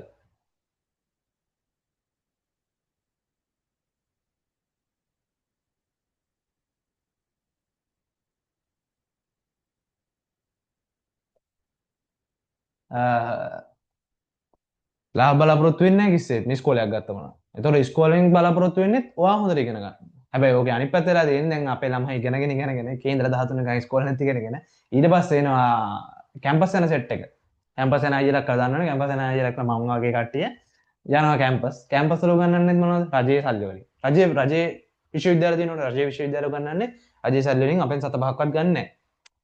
පොඩි ඔය රෙජිස්ට්‍රේෂන් වගේ පොඩි ගාස්තු අතර ඇරෙන්න ප්‍රධාන වශයෙන් ගාස්තු ගන්න නැහැ. ඔයා දන්න ප්‍රයිවට් කැම්පස් එකක ප්‍රයිවට් විශ්වවිද්‍යාලයක දන්නේ නැතුව ඉතින් ඩිග්‍රියක් කරන්න ලක්ෂ 20ක් 20 නෙමෙයි ලක්ෂ 30ක් විතර යනවා. ඒක ලක්ෂ 30 නැතුව අපෙන් ওই ලක්ෂ 30ක විතර යන වියදමේ තියෙන ටික ඔක්කොම ළමයට නිකන් උගන්වන්නේ රජයේ විශ්වවිද්‍යාලය 40000කට වඩා උගන්වනවා ලංකාව පුරා. 40000 හිත ගණන් කරලා බලන්නකො ලක්ෂ 30 40000ට 40000ක් බලන්නකො කොච්චර වියදමක්ද කියලා. ඔය සේරම දාලා ඔය රජයෙන් බලාපොරොත්තු වෙන්නේ මොකද්ද? ඒ ළමයි ඉගෙනගෙන හොඳ ඔට්ට මේව කරගෙන මේ දැනුම ලංකාවේ උන්නතිය සඳහා ලංකාවේ ප්‍රයෝජන සඳහා ලංකාව හොඳ තැනකට ගේන්න පාවිච්චි කරන්න. හැබැයි අපේ උන්දලා ටික රට යනවා ඉතින්. ඕක නෙවෙලා තියෙන්නේ. රට ගිහිල්ලා ඉතින් රටට හම්බ කරලා ඊට පස්සේ මෙහාට එනවා. ඉතින් ඒක තමයි වෙන්නේ. ඒක ඉතින් හොඳ පැත්තක් සහ අඳුරු පැත්තක් දෙකක් තියෙනවා. ඔයාලට දැම්මෝ තේරෙන්නේ නැහැ. ඉතින් තව ටිකක් ඉස්සරහට ගියාම තේරෙන්නේ හොඳ පැත්ත සහ අඳුරු පැත්ත කියන දෙකම තියෙනවා මේකේ. හැබැයි ඕක තමයි වෙන්නේ. දැන් ඒ ඇවිල්ලා නිකන් උගන්නන. නිකන් කිසිම දෙයක් නැහැ. සල්ලි ගන්න නැහැ. සතපක්වත් ගන්න නැහැ ඔයාලට. නිකන් උගන්නන. එතකොට මේව රජේ. එතකොට ඊළඟට එක එක තව ව්‍යාපාර තියෙනවා. ඉතින් ලාභ නොලබන ව්‍යාපාර ලංකාවේ තුල තියෙනවා. උදාහරණයක් විදිහට දැන් සමූපකාර අහලා ඇතිනේ. අම්මලා තාත්තෙන් අහලා ඇතිනේ සමූපකාර. සමූපකාර කියන එකේ මම ලොකුවට ඔයාලට විස්තර කරන්න යන්නේ නැහැ. ඕවා ඔයාලට දැම්ම වැඩක් දාලා වැඩක් නැහැ. ඕවා විභාගෙට අහන්නෙත් නැහැනේ. බරපතලයි. ඒ ලෙවල් වලදී අහන්නේ ඕවා. සස්පෙලදී අහන්නේ. ඒක නිසා දැම්ම වැඩක් නැහැ. සමූපකාර කියන එකේ තියෙන්නේත් ලාභ නොලබන. එයාලා සමූපකාරේ බලාපොරොත්තු වෙන්නේ ලාභ නෙමෙයි. සම්පකාරයත් අර වගේ තමයි. රේල් එකේ දුම්රිය වගේම තමයි. කෝච්චිය වගේම තමයි පොඩි ගාණක් අය කරන. ඒක අය කරන. ඒක අය කරන්නේ නැතුව ඉන්නේ නැහැ. සල්ලි ගන්නවා බඩු වලට. හැබැයි ඒගොල්ලෝ ලාභ නෙමෙයි බලාපොරොත්තු වෙන්නේ. ලාභ බලාපොරොත්තු වෙන ව්‍යාපාර මේ ලෝකේ වැඩි. හරිද? ලාභ නොලබන ව්‍යාපාර මේ විදිහට ලංකාවේ තුල තියෙන හේතුව තමයි ළමයි මේක පොඩි ඔයාලා දැනගන්න ඕන දෙයක්. දන්නේ නැති කෙනෙක් ඉන්නවා නම් දන්නවා ඇති. ලංකාවේ ආර්ථිකය ඉකොනොමි එක ඔය වචනේ අහලා ඇතිනේ. ආර්ථික කඩා වැටිලා ආර්ථිකයට කෙලවිලා ඔය වගේ වචන අහලා ඇතිනේ 2022 වගේ අවුරුදු වෙනකොට. එතකොට මේ ආර්ථිකය ලංකාවේ රජයේ ආර්ථිකය ලංකාව ඇතුළත ආර්ථිකය ගෙනියන්නේ මෙහෙම මේකනම් ආර්ථිකය. හරිද? මේකනම් ආර්ථිකය මෙන්න මේ 150ක්. මෙන්න මේ 150ක්. මේක ගෙනියන්නේ 50ක් නෙමෙයි 151ක්. 151ක්. 151ක්. මේක ගෙනියන්නේ රජය.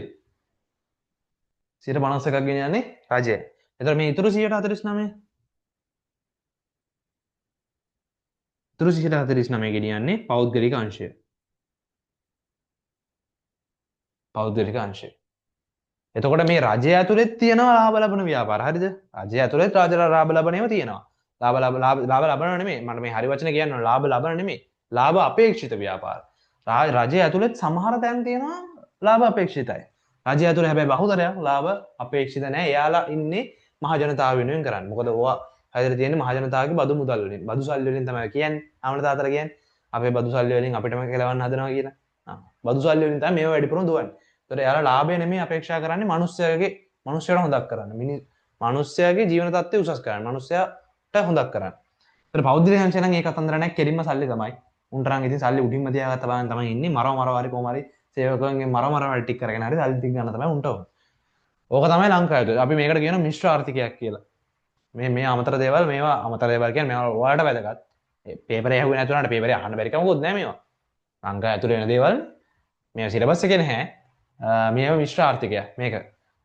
මේකේ දැන් හිතන්නක මේක 100ක් මේ රජය ගත්තා නම් කියන්නේ. 100ක් රජය ගත්තා නම් මේක ඒතකොට මේක රාජ්‍ය ආර්ථිකයක් වෙනවා. මේක රජයෙන් විතරයි කන්ට්‍රෝල් කරන්නේ. ඒ වගේ ආර්ථිකයකට හොඳම උදාහරණය මොකක්ද? ඔයාලා දන්නවා. ලෝකේ හොඳ නායකයෙක් ඉන්නවා ලෝක ප්‍රසිද්ධ නායකයෙක් ඒ වගේ ඩයල් එකක්. කිම් ජොන් උන් කියලා එකෙක් ඉන්නේ. දන්නවද? කිම් ජොන් උන් උතුරු කොරියාව. උතුරු කොරියාව ඇවිල්ලා සම්පූර්ණ රජයෙන් පාලනය කරනවා. උතුරු කොරියාව ඒවා දන්නා නම් උතුරු කොරියාවට යන්න හිතන්නේ නැහැ. යන්න නෙමෙයි උතුරු කොරියාව ඉපදෙන්නවත් එපා කියලා ප්‍රාර්ථනා කරන කවදා හරි මැරලා ගියාම. ඒකේ තියෙන නීති දැක්කම. ඒකේ රජයට එහා මේ රජයෙන්ට උඩින් කිසිම දෙයක් කරන්න බෑ. අඩු මේ රටේ ඉන්න මිනිස්සුන්ට පිට රටකට යන්න බෑ රජය අවසර නැත්තම්. ඒක ඇවිල්ලා කෙලින්ම ඒ රට හැදලා තියෙන නිකන් ප්‍රභූ පන්තියට සුපිරි නිකන් වාසස්ථානයක් වගේ. ඒ හැදලා තියෙන්නේ. හැබැයි මේක 100%ක්ම පෞද්ගලික අංශ නේ. 100%ක්ම පෞද්ගලික 100%ක් වෙන්න ඕනේ නැහැ. 150ට වඩා වැඩි ප්‍රමාණයක් පෞද්ගලික අංශ නේ. අරගෙත් 150ට වඩා වැඩි ප්‍රමාණයක් රජය නේ. මෙතන 150ට වඩා වැඩි ප්‍රමාණයක් පෞද්ගලික අංශ නේ. ඒක ඇවිල්ලා ධනවාදී කියලා කියනවා අපි. ධනවාදී රටක් කියලා කියනවා. හොඳම උදාහරණය කවුද? කවුද? කාගෙත් ලොක්කා ඇමරිකාව. ට්‍රම්ප්ගේ ඇමරිකාව තමයි ඒකට උදාහරණය. ඒ ඇමරිකාවෙන් ගොඩක් දේවල් සල්ලි මත තමයි යැපෙන්නේ. ඒ කියන්නේ අපේ මිනිස්සු හිතනවා ඇමරිකාව හරි සැපයි ජීවිතේ සැපයි තමයි හරි ඇත්ත. හැබැයි මේ රටේ මේ අපේ රජෙන් දෙන තරම් ෆ්‍රී කිසිම දෙයක් දෙන්නේ නැහැ. ඒකේ බෙහෙත් ටික ගන්නද ඉගෙන ගන්නද හැම දෙයකටම සල්ලි ගෙවන්නවා. ඒක ඔයාලට නිකන් දෙන්නේ නැහැ කවදාවත්. ඒ තියෙන සම්පූර්ණ මුදල් පදනම් කරගත් ආර්ථිකය කියන්නේ පෞද්ගලික පැත්තට. පෞද්ගලික පැත්තට බරයි. ඒතකොට ඒක ධනවාදී ආර්ථිකයක් කියලා කියනවා. ඔය චූටි අමතර දෙයක් කියන නැත්නම් ඕවා ඉගෙන ගන්න ඕවා කියන්නේ මේ ඔයාගේ අමතර දැනීමට කියලා දුන්නේ. මිනිස්සෙක් කැවුම දෙයක් කිව්වට පස්සේ දැනුමත් දේරුමත් තියෙන්න එපා. අපිට ඔය දැනුමත් තේරුමක් නැති හින්දානේ අපිට පරම්පරා ගානක් තිස්සේ කට්ටියක් කියපුවා අහලා කට්ටියක් කියපුවා කරලානේ ලංකාවට මෙහෙම වෙන්නේ. ඒ වගේ නැති වෙන තමයි මේවා දැන් අපි දැන්ම කියලා දෙන්නේ. ඒක මටත් මගේ ගුරුවරු කියලා දුන්නා මමත් ඔයාලට ඒක කියලා දෙනවා. හරි. දැන් අපි මෙතන හිටියේ. දැන් බලන්න ලාභ ලැබීමේ අරමුණින් ලාභ ලබන ව්‍යාපාරය ලාභ නොලැබෙන ව්‍යාපාරය. උදාහරණ තියෙනවා සම්පත් බැංකුව රිචඩ් පීරිස් සමගම ජෝන් කීස්. ඔයාලා අහලත් නැතුවත් සමහරකට ජෝන් කීස්. ජෝන් කීස් තමයි ඔය ඔයාලා දකින්න කීස් එක තියෙන්නේ. කීස් එක තියෙන්නේ. ජෝන් කීස් සමූහ ව්‍යාපාරය. මේක සමූහ ව්‍යාපාරයක්. ඔයා කියන්නේ ඔයා හිතන්න එපා ඔය කීස් එක විතරක් හිතන්න එපා ජෝන් කීස් කියන්නේ. ජෝන් කීස් කියන්නේ කීස් එක විතරක් නෙමෙයි. ඒ කීස් එක නෙමෙයි. කීස් එක කියන්නේ ජෝන් කීස්ගේ එක බිස්නස් එකක් විතරයි. අන්න මතක තියාගන්න ඔයාලා ලංකාවේ කම්පැනිස් ඉන්නවා බිස්නස් සැලකියුතු ප්‍රමාණයක් තියෙනවා. කියන්නේ අපිට ගන්න සෑහෙන ප්‍රමාණයක් තියෙනවා. ඔය ජෝන් කීස්ලා කියන්නේ ලංකාවේ ප්‍රමුඛ පදේ. ඒ කියන්නේ අපි කියනවා නම් බිස්නස් වර්ල්ඩ් එකේ ලංකාව ඇතුලේ බිස්නස් ලෝකේ නම්බර් 1 අංක එකේ ප්‍රතිකාරයක් ජෝන් කීස් කියන්නේ. ඒතකොට ජෝන් කීස්ලට සෑහෙන ප්‍රමාණයක් තියෙනවා. ඔයාලා දැන් ඔය පාරේ දකිනවා නම් BYD වාහන දකින්න ඇතිනේ කොල්ලෙක් හිටිය කොල්ල අනිවාර්යෙන් දන්නවා ඇති. වාහන රතකාය තියෙන හින්දා BYD වාහන ගෙන්නන්නේ ජෝන් කීස්ලා. ජෝන් කීස්ලාගේ කම්පැනියක් කරා තමයි BYD වාහන ගෙන්නන්නේ ලංකාව ඇතුලට. පේනවනේ. එතකොට කීස්ලා කියන්නේ සුපර් මාකට් එක විතරක් නෙමෙයි. ඔයාලා දකින්නේ සුපර් මාකට් එක විතරක් නෙමෙයි. ඒතර යාළගේ ලාභ ලැබීම ව්‍යාපාර තමයි ඒගොල්ලෝ තියෙන්නේ. රජයේ පැත්තට ගියාම මේ ලාභ නොලැබීම පැත්තට ගියාම ජනසරණ ව්‍යාපාරය සමුපකාර සමිතිය ඔටෝමොබයිල්. ඔය ලංකා ඔටෝමොබයිල් සංගමය කියලා එකක් තියෙනවා. ඒක තියනවට විතරයි. එහෙම තියනවා ඉතින්. සම්පකාර සමිති, ජනසරණ ව්‍යාපාරය ඒව තියෙනවා. හරි. දැන් මේ හිස්තන් දෙකට උඩ හිස්තන් දෙක ලියලම යමුකෝ අපි ඊළඟ කෑල්ලට. පළවෙනි හිස්තන. ටියුට් එක මම දාන්න.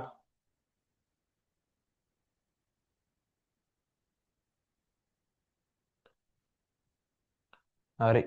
මෙන්න මෙතන පළවෙනි ස්ථාන මේ කෑල්ල. ලියන්න ලාභ ලැබීමේ අරමුණෙන් පවතින ව්‍යාපාර. ලාභ ලැබීමේ අරමුණෙන් පවතින ව්‍යාපාර.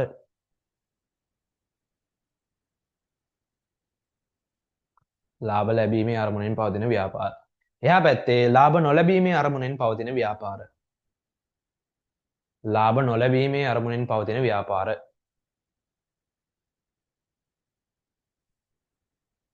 ලාභ නොලැබීමේ අරමුණෙන් පවතින ව්‍යාපාර.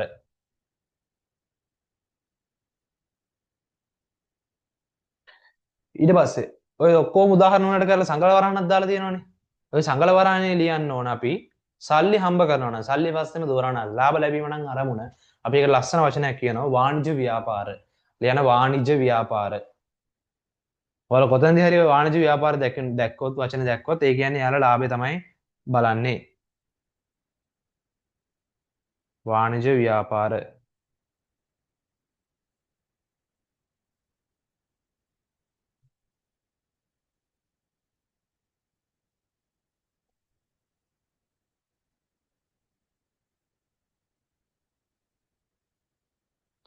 ඊළඟට එහා පැත්තේ ලාභ නොලැබීමේ ව්‍යාපාර වලට මං කිව්වා හැමතිස්සෙම මේගොල්ලන්ගේ ටාගට් එක වෙන්නේ මනුස්සයාගේ සුභසිද්ධිය. මනුස්සයාට හොඳක් කරන්න. ඒකට අපි ලස්සන වචනයක් කියනවා සිංහලෙන් සමාජ සුභ සාධනය. සමාජයේ සුභ සාධන කටයුතු තමයි යාලා ටාගට් කරන්නේ. එහෙනම් සමාජ සුභ සාධන ව්‍යාපාර. එහා පැත්තේ ලියන සමාජ සුභ සාධන ව්‍යාපාර.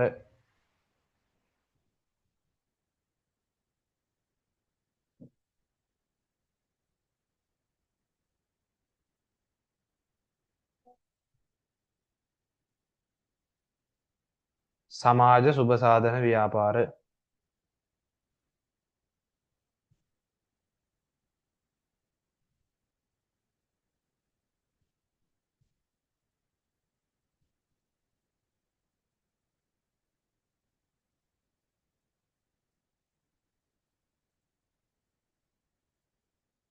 හරි ළමයි.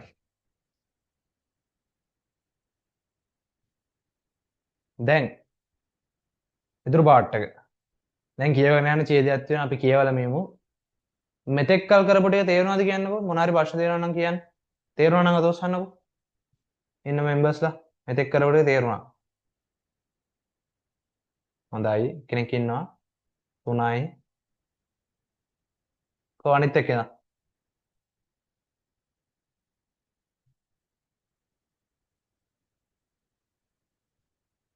අහිංසා තේරුන්නේ නැද්ද?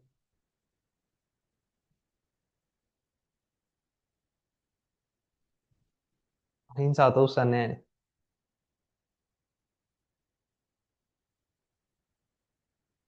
නැහැ. හරි හරි කමන්නේ. අතපාරලා දාන්න. අතපාරලා දාන්න.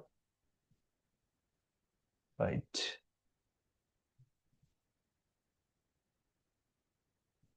හරි. මෙතන ඉඳලා අපිට ඡේදයක් කියවන්න තියෙන්නේ. අපි කියවගෙන යන්කෝ ඉස්සෙල්ලා. මොකක්ද තියෙන්නේ කියලා බලන්න. අතීතයේදී අත්‍යුරු ක්‍රමයට පවත්වාගෙන ගිය නිෂ්පාදන කටයුතු අද බොහෝමයක් සිදුවන්නේ නව තාක්ෂණය උපයෝගී කරගෙනය.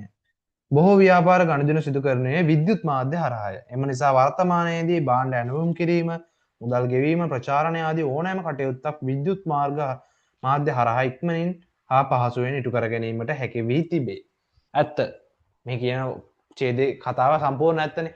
දැන් ඇවිල්ලා මේ ලෝකේ ඉන්නේ අපි ඉන්නේ ලොකු ගොඩාක් තාක්ෂණයෙන් උඩට යන කාලෙක. يعني මේක 2050 වගේ යනකොට මේ තාක්ෂණය උපරිම ලෙවල් එකකට යනවා. ලෝකෙ දියුණු වෙලා යනවා. ඒ වගේම ලංකාවත් ඒ පස්සෙම යනවනේ පොඩ දියුණු වෙවි. එතකොට ඒ තාක්ෂණයෙන් ඉස්සරහට යද්දි දැන් ඔයාලට පේනවා ඇති බිස්නස් එක. ඉස්සර නම් කඩේට ගිහිල්ලා අපි අතින් සල්ලි ගෙවලා පෑ ගන්න. දැන් එහෙම නැහැ. දැන් කඩේ තියෙන කාඩ් පේමන්ට්ස් අපිට තියෙනවා. QR පේමන්ට්ස් තියෙනවා. ඊට ඔන්ලයින් පේමන්ට්ස් තියෙනවා. බැංක් ට්‍රාන්ස්ෆර් මේ වගේ ගොඩක් ක්‍රම වලින් අපිට ගෙවන්න පහ පුළුවන්. ගෙවනවා විතරක් නෙමෙයිනේ. දැන් ඒක කඩේ අමතක කරන්නකෝ. දැන් හොඳම උදාහරණය ලංකාවේ තුල තියෙන ඇප් එක මොකද්ද? ඩරාස් ඇප් එක. මම හිතන්නේ දන්නවා. මෙතන ඉන්න ඔක්කොම වගේ ඩරාස් ඇප් එක කියන්නේ මොකද කියලා දන්නවා. ඩරාස් ඇප් එක ගත්තට පස්සේ ඩරාස් එකේ ඔයාලට භාණ්ඩ බලන්න තියෙන ඔන්ලයින්, භාණ්ඩේ ඇනවුම් කරන්න තියෙන ඔන්ලයින්, භාණ්ඩයට ගෙවන්න තියෙන ඔන්ලයින්, කෑෂ් ඔන් ඩෙලිවරිත් තියෙනවා. අපි කෑෂ් ඔන් ඩෙලිවරි පැත්තෙන් තියලා ඔන්ලයින් පේමන්ට් එක ගැන කතා කරමු. ඔන්ලයින් ගෙවන්න තියෙන්නේ. ඒතර භාණ්ඩේ ගැන භාණ්ඩේ මොකක් හරි ප්‍රශ්නයක් තිබ්බොත් ඒක කතා කරන්න තියෙන්නේ ඔන්ලයින්. ඔයාලට අඩුම තරමේ විකුණුම් කරු හම්බ වෙන්නේ නැහැ.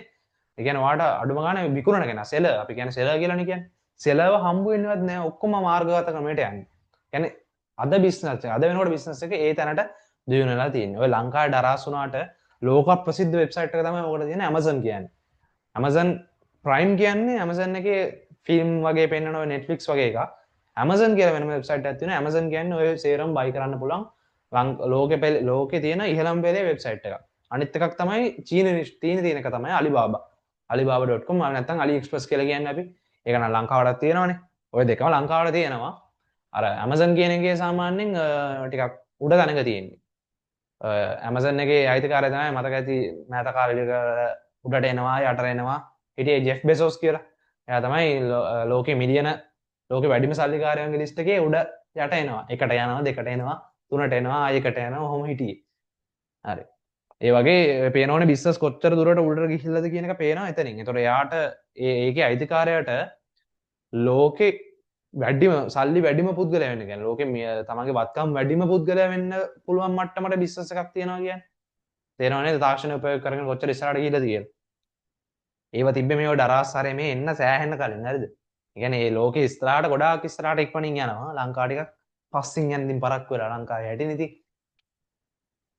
හරි. මේ අනුව කියලා වාක් තියෙන වාක්‍යයක් ලියන්න පටන් ගන්නකො. ලියලා ඉවර නම් මම කියලා දෙන්න. කියලා දෙන්න දෙයක් නෑ. ඒක වාක්‍යයක් තියෙන මේක ඔයාලගේ සිලබස් එකේ තියෙන පොඩි වාක්‍යයක්. මේකෙන් නම් මම ප්‍රශ්නයක් එනවා දැකලා නෑ හරියට. මේ අනුව තොරතුරු හා සංනිවේදන තාක්ෂණයේ කියන්නේ ICT වල තොරතුරු හා සංනිවේදන තාක්ෂණයේ වේගවත් වර්ධනය තුලින් ඇති වූ විද්‍යුත් මාධ්‍ය මගින් මේ අනුව තොරතුරු හා සංනිවේදන තාක්ෂණයේ වේගවත් වර්ධනය තුලින් ඇති වූ විද්‍යුත් මාධ්‍ය මගින් අද මුළු ලෝකයම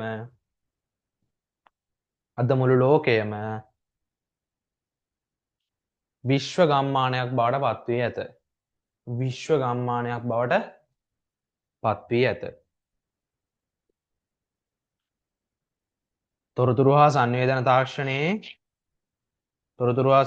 තාක්ෂණයේ වේගවත් වර්ධනය තුළින් ඇති වූ විද්‍යුත් මාධ්‍ය මගින් අද මුළු ලෝකයම විශ්ව ගම්මානයක් බවට පත්වී ඇත.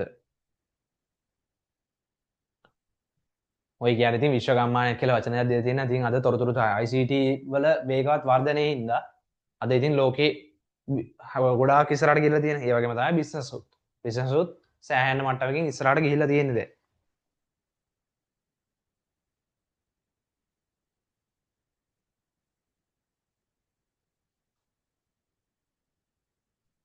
අර විනාඩියක් දෙන්න ළමයි.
හරි.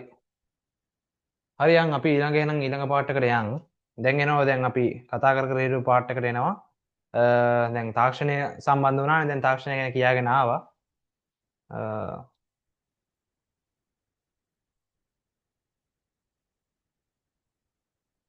තාක්ෂණය ගැන කියාගෙන එද්දි අපිට ඉස්සරහට ඊළඟට හම්බ වෙනවා විද්‍යුත් වාණිජ්‍ය. e-commerce. ඕක ලොකු රෝල් එකක්. e-commerce කියන්නේ e-commerce and e-business ඔය දෙකම. විද්‍යුත් වාණිජ්‍ය කියන එක තමයි දැන් අපිට එන්නේ. විද්‍යුත් වාණිජ්‍ය කියන්නේ දැන් මම මේක ඇල මම කලින් ඉන්නම්.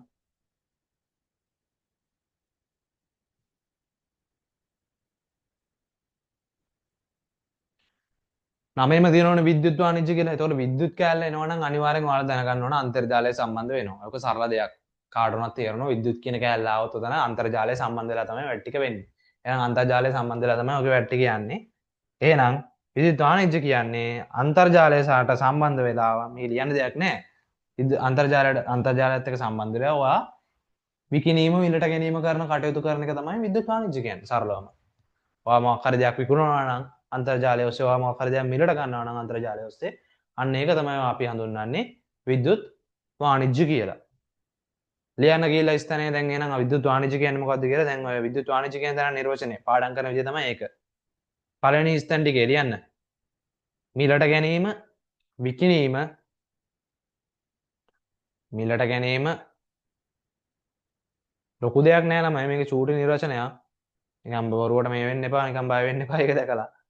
මේ මෙන්න මේ කැලේ ලියන්න ඕන මිලට ගැනීම විකිණීම මිලට ගැනීම විකිණීම හා ඒ සම්බන්ධ සියලුම කටයුතු ඒ සම්බන්ධ කටයුතු මිලට ගැනීම විකිණීම හා ඒ සම්බන්ධ කටයුතු සංගලවරණයෙන් එහා පැත්තේ මොකක් කර හරහා කරවීමද? අන්තර්ජාලය ඔස්සේ සිදු කිරීම. ඕක තමයි සරලවම විද්‍යුත් වාණිජ්‍යයක් කියන්නේ. ඔය නිර්වචන පොඩ්ඩක් ඉතින් මතක තියාගන්න වෙනවා. මොකද අහලා තියෙන එක්සෑම් වල විද්‍යුත් වාණිජ්‍ය කියන එක විද්‍යුත් වාණිජ්‍ය සම්බන්ධයෙන් පොඩි ප්‍රශ්න අහලා තියෙනවා. ඒ කියන්නේ විද්‍යුත් වාණිජ්‍ය කියන එක අපිට ඕන. මිලට ගැනීම හා විකිණීම සාය සම්බන්ධ කටයුතු අන්තර්ජාලය ඔස්සේ සිදු කිරීම තමයි විද්‍යුත් වාණිජ්‍ය කියන්නේ. කියලා ලොකු දෙයක් නෑ විද්‍යුත් වාණිජ්‍ය. ඊළඟට අපි ඉන්නවා විද්‍යුත් ව්‍යාපාර කැලේ. විද්‍යුත් ව්‍යාපාර කියන්නේ වාණිජ්‍යයට වඩා එහා ගියපු දෙයක්. ඒ කියන්නේ මෙන්න මෙහෙම.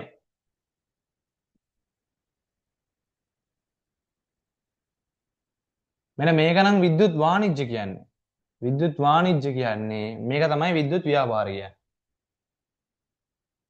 ඔයාලට තේරෙනවද සරලව මෙහෙම කිව්වම? තේරෙන්න එපා. නේද? විද්‍යුත් වාණිජ්‍ය කියන්නේ මේ විද්‍යුත් ව්‍යාපාර වල පොඩි කැලලක් විතරයි. මම අපි කිව්වේ මිලට ගැනීම විකිණීම කියන පාර්ට් එක විතරයි. එහෙනම් ඔයාලට මේ රවුමෙම තේරෙනවා. මිලට ගැනීම විකිණීම කියන පාර්ට් එකට අමතරව අනිත් කාර්යයන් කුඩා කරන එක තමයි විද්‍යුත් වාණිජ්‍ය කියන්නේ. සෝරි ව්‍යාපාර කියන්නේ. ඒකත් පොදුවේ හැම එකක්ම ඉතින් අන්තර්ජාලය ඔස්සේනේ කරන්නේ. විද්‍යුත් කියන්නේ අනිවාර්යෙන් අන්තර්ජාලය ඔස්සේනේ. අන්තර්ජාලය ඔස්සේ තමයි වෙන්නේ. ඒතර මේ පොඩි එක විද්‍යුත් වාණිජ්‍ය. ඒතර මේ මිලට ගැනීම හා විකිණීම කියන කාර්යයන් වලට අමතරව අනිකුත් කාර්යයන් ටික වෙන එක තමයි විද්‍යුත් ව්‍යාපාර කියන්නේ. ඔන්න මේ chart එක දාගත්ත ප්‍රශ්නයක් නැහැ. ඔයාගේ ඔය note එක තියෙන තැනින් ඉඩ තියෙන තැනින් බොඩියට දාගත්ත ප්‍රශ්නයක් නැහැ. මේවා තමයි ඔයාලට short note කියන්නේ. ඒ කියන්නේ නිර්වචන කියන දේ පැහැදිලිම අදි නම් මේ වගේ short note එකක් දාගත්ත ගමන් ඔයාලට ටක් ගාලා පැහැදිලි වෙනවා. විද්‍යුත් වාණිජ්‍ය කියන්නේ මේ විද්‍යුත් ව්‍යාපාර වලම කොටසක්. තේරුණා නේද? ඒ කියන්නේ මේක කුලකේ නම් මේක උපකුලකයක්. ගණන් වල පාර්ට් එක. මේ සම්පූර්ණ කොටසෙන් පොඩි එකක් විතරයි තමයි විද්‍යුත් වාණිජ්‍ය කියන්නේ. චූටි වෙලාවක් දෙන්නම් දාගන්නවා නම් දාගන්න ටක් ගාලා මේක.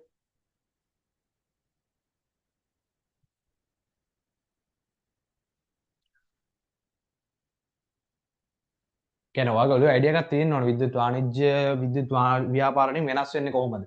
ඕක අයිඩියා එක තියෙන්න ඕන.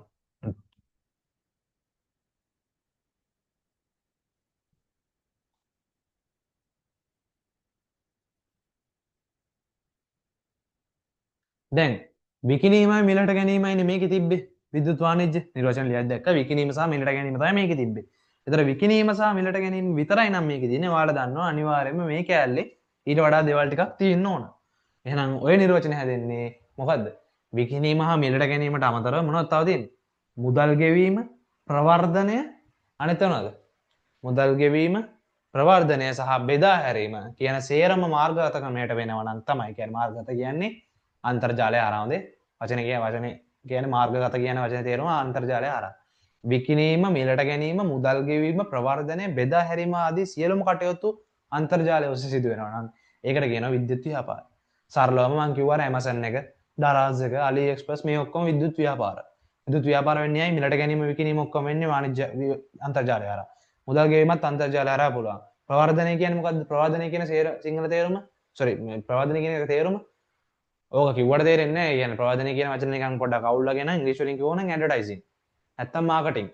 මාකටිං කියන වචනය හොඳ ඇඩ්වර්ටයිසින් කියන එක. ප්‍රවර්ධනය. ඇඩ්වර්ටයිසින් කරනවා කියන්නේ අපි ඇඩ් කරන්නේ. දැන් උදාහරණයක් විදිහට මම මේ ක්ලාස් එක ගැන ඔයාලට ඇඩ් එකක් කරේ අන්තර්ජාලය හරහා. ඔයාලා මගේ පෝස්ට් එකක් හරි වීඩියෝ එකක් හරි දැක්කනම් ඒක අන්තර්ජාලය හරහා කරේ. එතකොට ඒක ඇඩ් ප්‍රවර්ධනය මගේ ප්‍රවර්ධන කටයුතු ටික. මගේ ඇඩ්වර්ටයිසින් වල ටික කරේ මම අන්තර්ජාලය හරහා. එතකොට ඒකත් විද්‍යුත් ව්‍යාපාරයට අයිති වෙන කාර්යයක්. ඊට පස්සේ බෙදා හැරීම. බෙදා හැරීම කියන එකත් අන්තර්ජාලය. දැන් මම බලන්නකෝ මම ඔයාලට බෙදා හරින්නේ කොහොමද? මම මේ මගේ දැනුම බෙදා හරින්නේ ඔයාලට. මොකක් කරාද? අන්තර්ජාලය හරහා. මම ඔයාලට භෞතික ළඟට ඇවිල්ලා කරේ නෑනේ. ඒතර මේක අන්තර්ජාලය හරහා යන්නේ. ඒතර ඩාරාස් එකේ වුණත් එහෙම තමයි. ගෙදරට එන්නේ පාසල එකේ හරි. ඒ වුණාට බෙදා හැරීම් කටයුතු ඒව ටික වෙන්නේ අපිට පෙන්වන්නේ ඔක්කොම වැඩ ටික වෙන්නේ කියන්නේ බෑග්ග්‍රවුන්ඩ් වල ටික වෙන්නේ අන්තර්ජාලය හරහා. ප්‍රොසෙස් එක වෙන්නේ. ගෙදරට එන්නේ පෝස්ට් එකේ වෙන්න පුළුවන්. ඒක හරි. ඒක ගැන හිතන්න යන්න එපා. ඒක නිසා මේක විද්‍යුත් ව්‍යාපාරයක් බවට පත් වෙනවා. එහෙනම් විද්‍යුත් ව්‍යාපාර නිර්වචනය. භාණ්ඩ හා සේවා කියන එක කෙලින්ම දීලා දෙනවා. භාණ්ඩ හා සේවා වලට පේනවා ඊතලෙන් එහා පැත්තේ හිස්තැන් පහක් තියෙනවා. හිස්තැන් පහෙන් මොකද කියන්නේ? හිස්තැන් පහක් තියෙනවා. හිස්තැන් පහේ ලියන්න ඕන මොනවද? භාණ්ඩ හා සේවා විකිණීම, මිලට ගැනීම, මුදල් ගෙවීම, ප්‍රවර්ධනය, බෙදා හැරීම ආදී සියලුම කටයුතු අන්තර්ජාලය ඔස්සේ සිදු කිරීම විද්‍යුත් ව්‍යාපාර වේ. ඒකේ එහා පැත්ත කියලා ලියන නිර්වචනය භාණ්ඩ හා සේවා භාණ්ඩ හා සේවා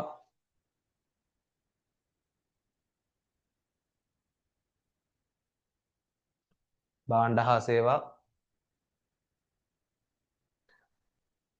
භාණ්ඩ හා සේවා විකිණීම මිලට ගැනීම ඌරෙන් පල්ලෙහාට ලියන්න. හරියට මම ඉඩ දීලා තියෙන්නේ. විකිණීම මිලට ගැනීම විකිණීම මිලට ගැනීම මුදල් ගෙවීම ප්‍රවර්ධනය බෙදා හැරීම ආදී සියලුම කටයුතු අන්තර්ජාලය ඔස්සේ සිදු කිරීමයි විද්‍යුත් ව්‍යාපාර කියන්නේ ඕක තමයි.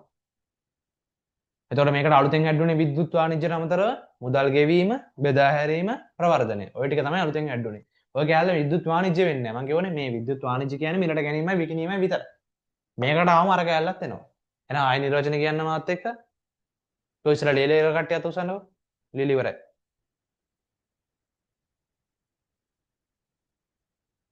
ලියලා ඉවර නම් අතේෂෝ. හරි. ලියලා ඉවරයිනේ. එහෙනම් නිර්වචන මාත් එක්ක කියන්න. හරි. අත පල්ලෙට දාන්නකො. හරි. මේ පොඩි වැඩක් කරමුද? මං නිකමට අහන්නේ ඔයාලා කැමතිද නැද්ද කියලා අහන්න. මයික් එක ඔන් කරලා කියමුද? අකමැතිද කැමතිද? මට පොඩ්ඩක් ටක් ගාලා ඉන්බොක්ස් එකට මැසේජ් එකක් දාන්න. මට මැසේජ් එකක් දාන්න. කරමුද නැද්ද? ආද බෑද? නෑ මට ඔයාලා ඇක්ටිව් සම්බන්ධ වෙනවා නම් හොඳයි ඒකයි.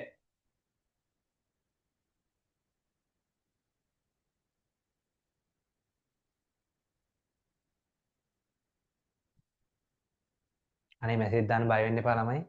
මං අල්ලන් කන්නේ මම දැක්කම බය වුණාද? මැසේජ් එක දාන්නකෝ. කරමුද නැද්ද? බය වෙන්න එපා මං මේ එහෙම මයික් එක ඔන් කරලා කිව්වා වගේ එහෙම බය වෙන්න නෑ. එහෙම ප්‍රශ්නයක් නෑ.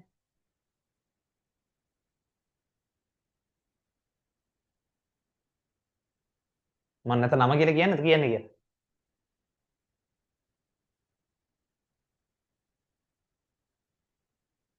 එපා වෙන්න තමයි දැන් කට්ටිය මැසේජ් දාන්න නැත්තේ එපා කියන එක. මට එපා කියලා දාන්න බය වෙන්නේ නැති යන්නේ.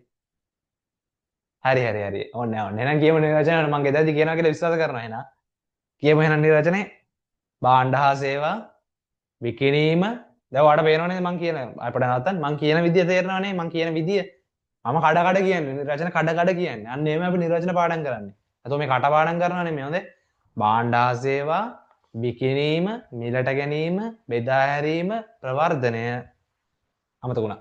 අයිගැ භාණ්ඩ හා සේවා විකිණීම මිලට ගැනීම මුදල් ගෙවීම ප්‍රවර්ධනය බෙදා හැරීම ආදී සියලුම කටයුතු අන්තර්ජාලය ඔස්සේ සිදු කිරීම විද්‍යුත් ව්‍යාපාර නම් වේ. දැක්ක නේද නිර්වචන පාඩම් කරපු විදිය?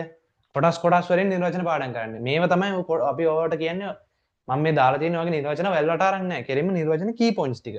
මෙන්න මේ කී පොයින්ට්ස්. ඒ කියන්නේ භාණ්ඩ හා සේවා විකිණීම මිලට ගැනීම මුදල් ගෙවීම ප්‍රවර්ධනය බෙදා හැරීම ආදී සියලුම කටයුතු අන්තර්ජාලය ඔස්සේ සිදු කිරීම තමයි විද්‍යුත් ව්‍යාපාර වෙන්නේ. ඕක තමයි නිර්වචනය. මාත් එක කිව්වා කියලා හිතනවා මං ගෙදරදී. කට්ටිය උත්තර දුන්නේ නැහැ මයික් එක ඔන් කරන්නද නැද්ද කියන එකට. හරි. ඊළඟ කෑල්ල. ඊළඟ කෑල්ල ටක් ගාලා කියලා දාන්න මාළු දෙයක් නැහැ පොඩි කෑල්ලක් තියෙන්නේ. ව්‍යාපාරයේ ප්‍රධාන කටයුතු දෙකයි කියලා කියනවා. ඔව් වාක්‍යයක් මම කරනවා ටක් ගාලා. විද්‍යුත් ව්‍යාපාරවල මාධ්‍ය වන්නේ අන්තර්ජාලයයි. ගන්න හයිලයිටර් ටක් ගාලා හයිලයිටර් එක කරලා අන්තර්ජාලයයි කියන වචනේ හයිලයිට් කරන්න. ඕක සමහර වෙලාවට MCQ පොඩි පාට ඈ. MCQ එක තියෙන්න පුළුවන්. එච්චර සරල වෙන එකකුත් නැහැ. කමක් නැහැ. මට හයිලයිට් කරන්නකො අන්තර්ජාලයයි. ඔකට බලනවනේ ඒ වාක්‍ය නැත්නම් ඒ වාක්‍ය මිස් වෙනවා. දැන් මට මිස් උනේ. අන්තර්ජාලයයි.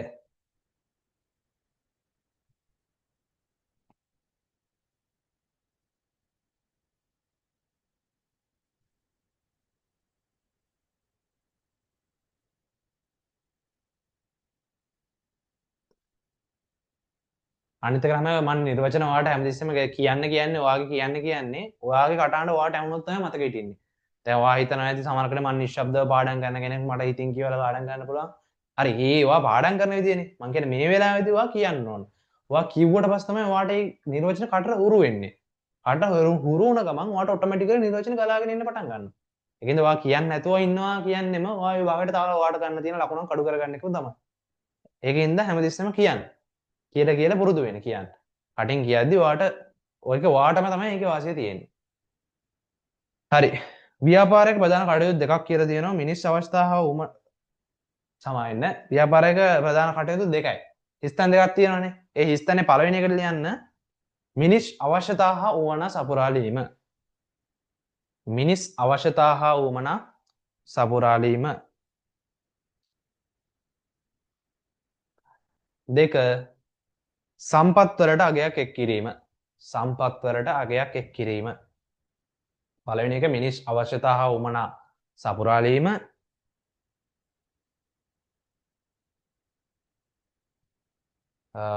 දෙවැනි එක සම්පත්වලට අගයක් එක් කිරීම. හරි දැන් මේක නිකන් කියවම එකපාරට තේරෙන්නේ නැහැ වගේ නම් ඊළඟ කෑල්ල කියවම ගමන් තේරෙනවා. මිනිසා විසින් අනිවාර්යයෙන්ම සපුරාලිය යුතු කායික මානසික අවශ්‍යතාවයන් විවිධ අයුරින් සපුරා දීම කියලා කියනවා. ඔය මිනිස් අවශ්‍යතාව වුණා සපුරාලීම කෑල්ල මම මුලදිම ගත්තනේ. ව්‍යාපාරයක් කියන්නේ මොකද්ද කියන එක ඉඳලා ගත්තනේ. ව්‍යාපාරයෙන් මොකද්ද අපි මුලින්ම කරේ? මිනිස් අවශ්‍යතාව වුණා සපුරාලීම. එහෙනම් ඒක නිර්වචනෙම තිබ්බනේ. ආයෙ ඒක මම මෙතනදී පැහැදිලි කරලා දෙන්න දෙයක් නැහැ. මිනිස් අවශ්‍යතාව වුණා සපුරාලීම තමයි අපි ව්‍යාපාරයෙන් විසින් කරන ප්‍රධානම කාර්යය. ඒතර මේ ඇවිල්ලා මේ ව්‍යාපාරේ කාර්යයන් දෙකනේ. දෙවෙනි කාර්යය තමයි සම්පත් වලට අගයක් එක් කිරීම. ඕක කෙලින්ම තේරෙන්නේ නැහැ ඔයාලට කිව්වට සම්පත් වල අගයක් එක් කිරීම කියන එක තේරෙන්නේ ඔක උදාහරණයක් කිව්වම. කියවන්න බෑ උදාහරණේ. ඇඟලුම් කර්මාන්තයක රෙදි කැපීම මැසීම ඇසිරීම යන අධීරයන්හිදී සම්පත් වලට වටිනාකමක් එකතු වීමෙන් නිමි ඇඳුමේ මිල තීරණය වේ. ආන්න එක තමයි බිස්නස් වලින් කරන්නේ. දැන් ඔයක කියලා තියෙන්නේ ඔය ගාමන්ට් ෆැක්ටරි එකක් ගත්තා. ගාමන්ට් ෆැක්ටරි එක රෙදි ටිකක් ගත්තට පස්සේ මුලින් රෙදි වල තියෙන වටිනාකම නෙමෙයි ඔයා කඩෙන් ගන්න ඇඳුමක තියෙන වටිනාකම. එතකොට ගාමන්ට් ෆැක්ටරි ඇතුලේ මොකද කරේ? අර තිබිච්ච රෙදි ටික පොප්ලින් නම් පොප්ලින් කපු නම් කපු එක රෙදි වර්ග තියෙනවනේ. ඔය රෙදි ටිකට කපලා කොටලා මහල කරලා බොත්තම් අල්ලලා හැඩකුරු දාලා ඔය අල්ලන්න පුළුවන් ඒවා අල්ලලා වයිවාරණ විචූර්ණ ටිකක් කරලා අවසාන ඇඳුමක් හදනවා. එතකොට අර මුලින් තිබිච්ච රෙදි කෑල්ලට අවසාන වෙනකොට යා ඇඳුමක් බවට පත් කරලා අගයක් එකතු කරලා තියෙනවා. එතකොට මේක වෙන්නේ මොන හරහාද? ව්‍යාපාරයේ ක්‍රියාවලිය හරහා. ආන්න එතකොට තමයි සම්පත් වලට අගයක් එක් කරනවා කියලා කියන්නේ. ඕක හොඳ පොයින්ට් එකක් තරු ලකුණක් දාලා තියා ගන්න අහන්න පුළුවන්. ඔය වගේ ඒවා සාමාන්‍යයෙන් මෙතෙක් අර අහපු නැති ටච් කරපු නැති පොයින්ට්ස් තියෙන පුළුවන් අහන්න පුළුවන්. ඒකෙන් තරු ලකුණක් දාලා තියෙන වැදගත් වෙයි.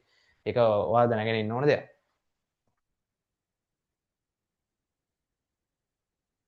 හරි ළමයි. දැන් මම තව චූටි කතාවක් කියන්නම්කෝ. පොඩි කතාවක් කියන්න මේකත් අහගන්න කොටක් ගා. දැන් ඔයාලා මේ අලුතෙන් ආපු සෙට් එකේ හින්දා ඔයාලට මේක කියන්න ඕන. හරි. අලුතෙන් ආපු සෙට් එකනේ.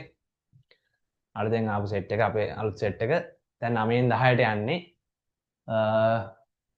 මේක මම FB එකේ යද්දි කියන්නේ මගේ Facebook එකේ යද්දි Facebook account එකේ යද්දි උඩ බල්ලේ ඇති දැකපු දෙයක්. දැකපු වීඩියෝ එකක් පොඩි කතාවක් මම තියන ඒ කතාවේ සෑහෙන ගන්න දෙයක් තිබ්බ අපිට. ඒකේ කියනවා මේ කොහෙද රෂියාවල රුසියාවේ අපි කියන මොකක්ද අපි කියන්නේ මේ මොනද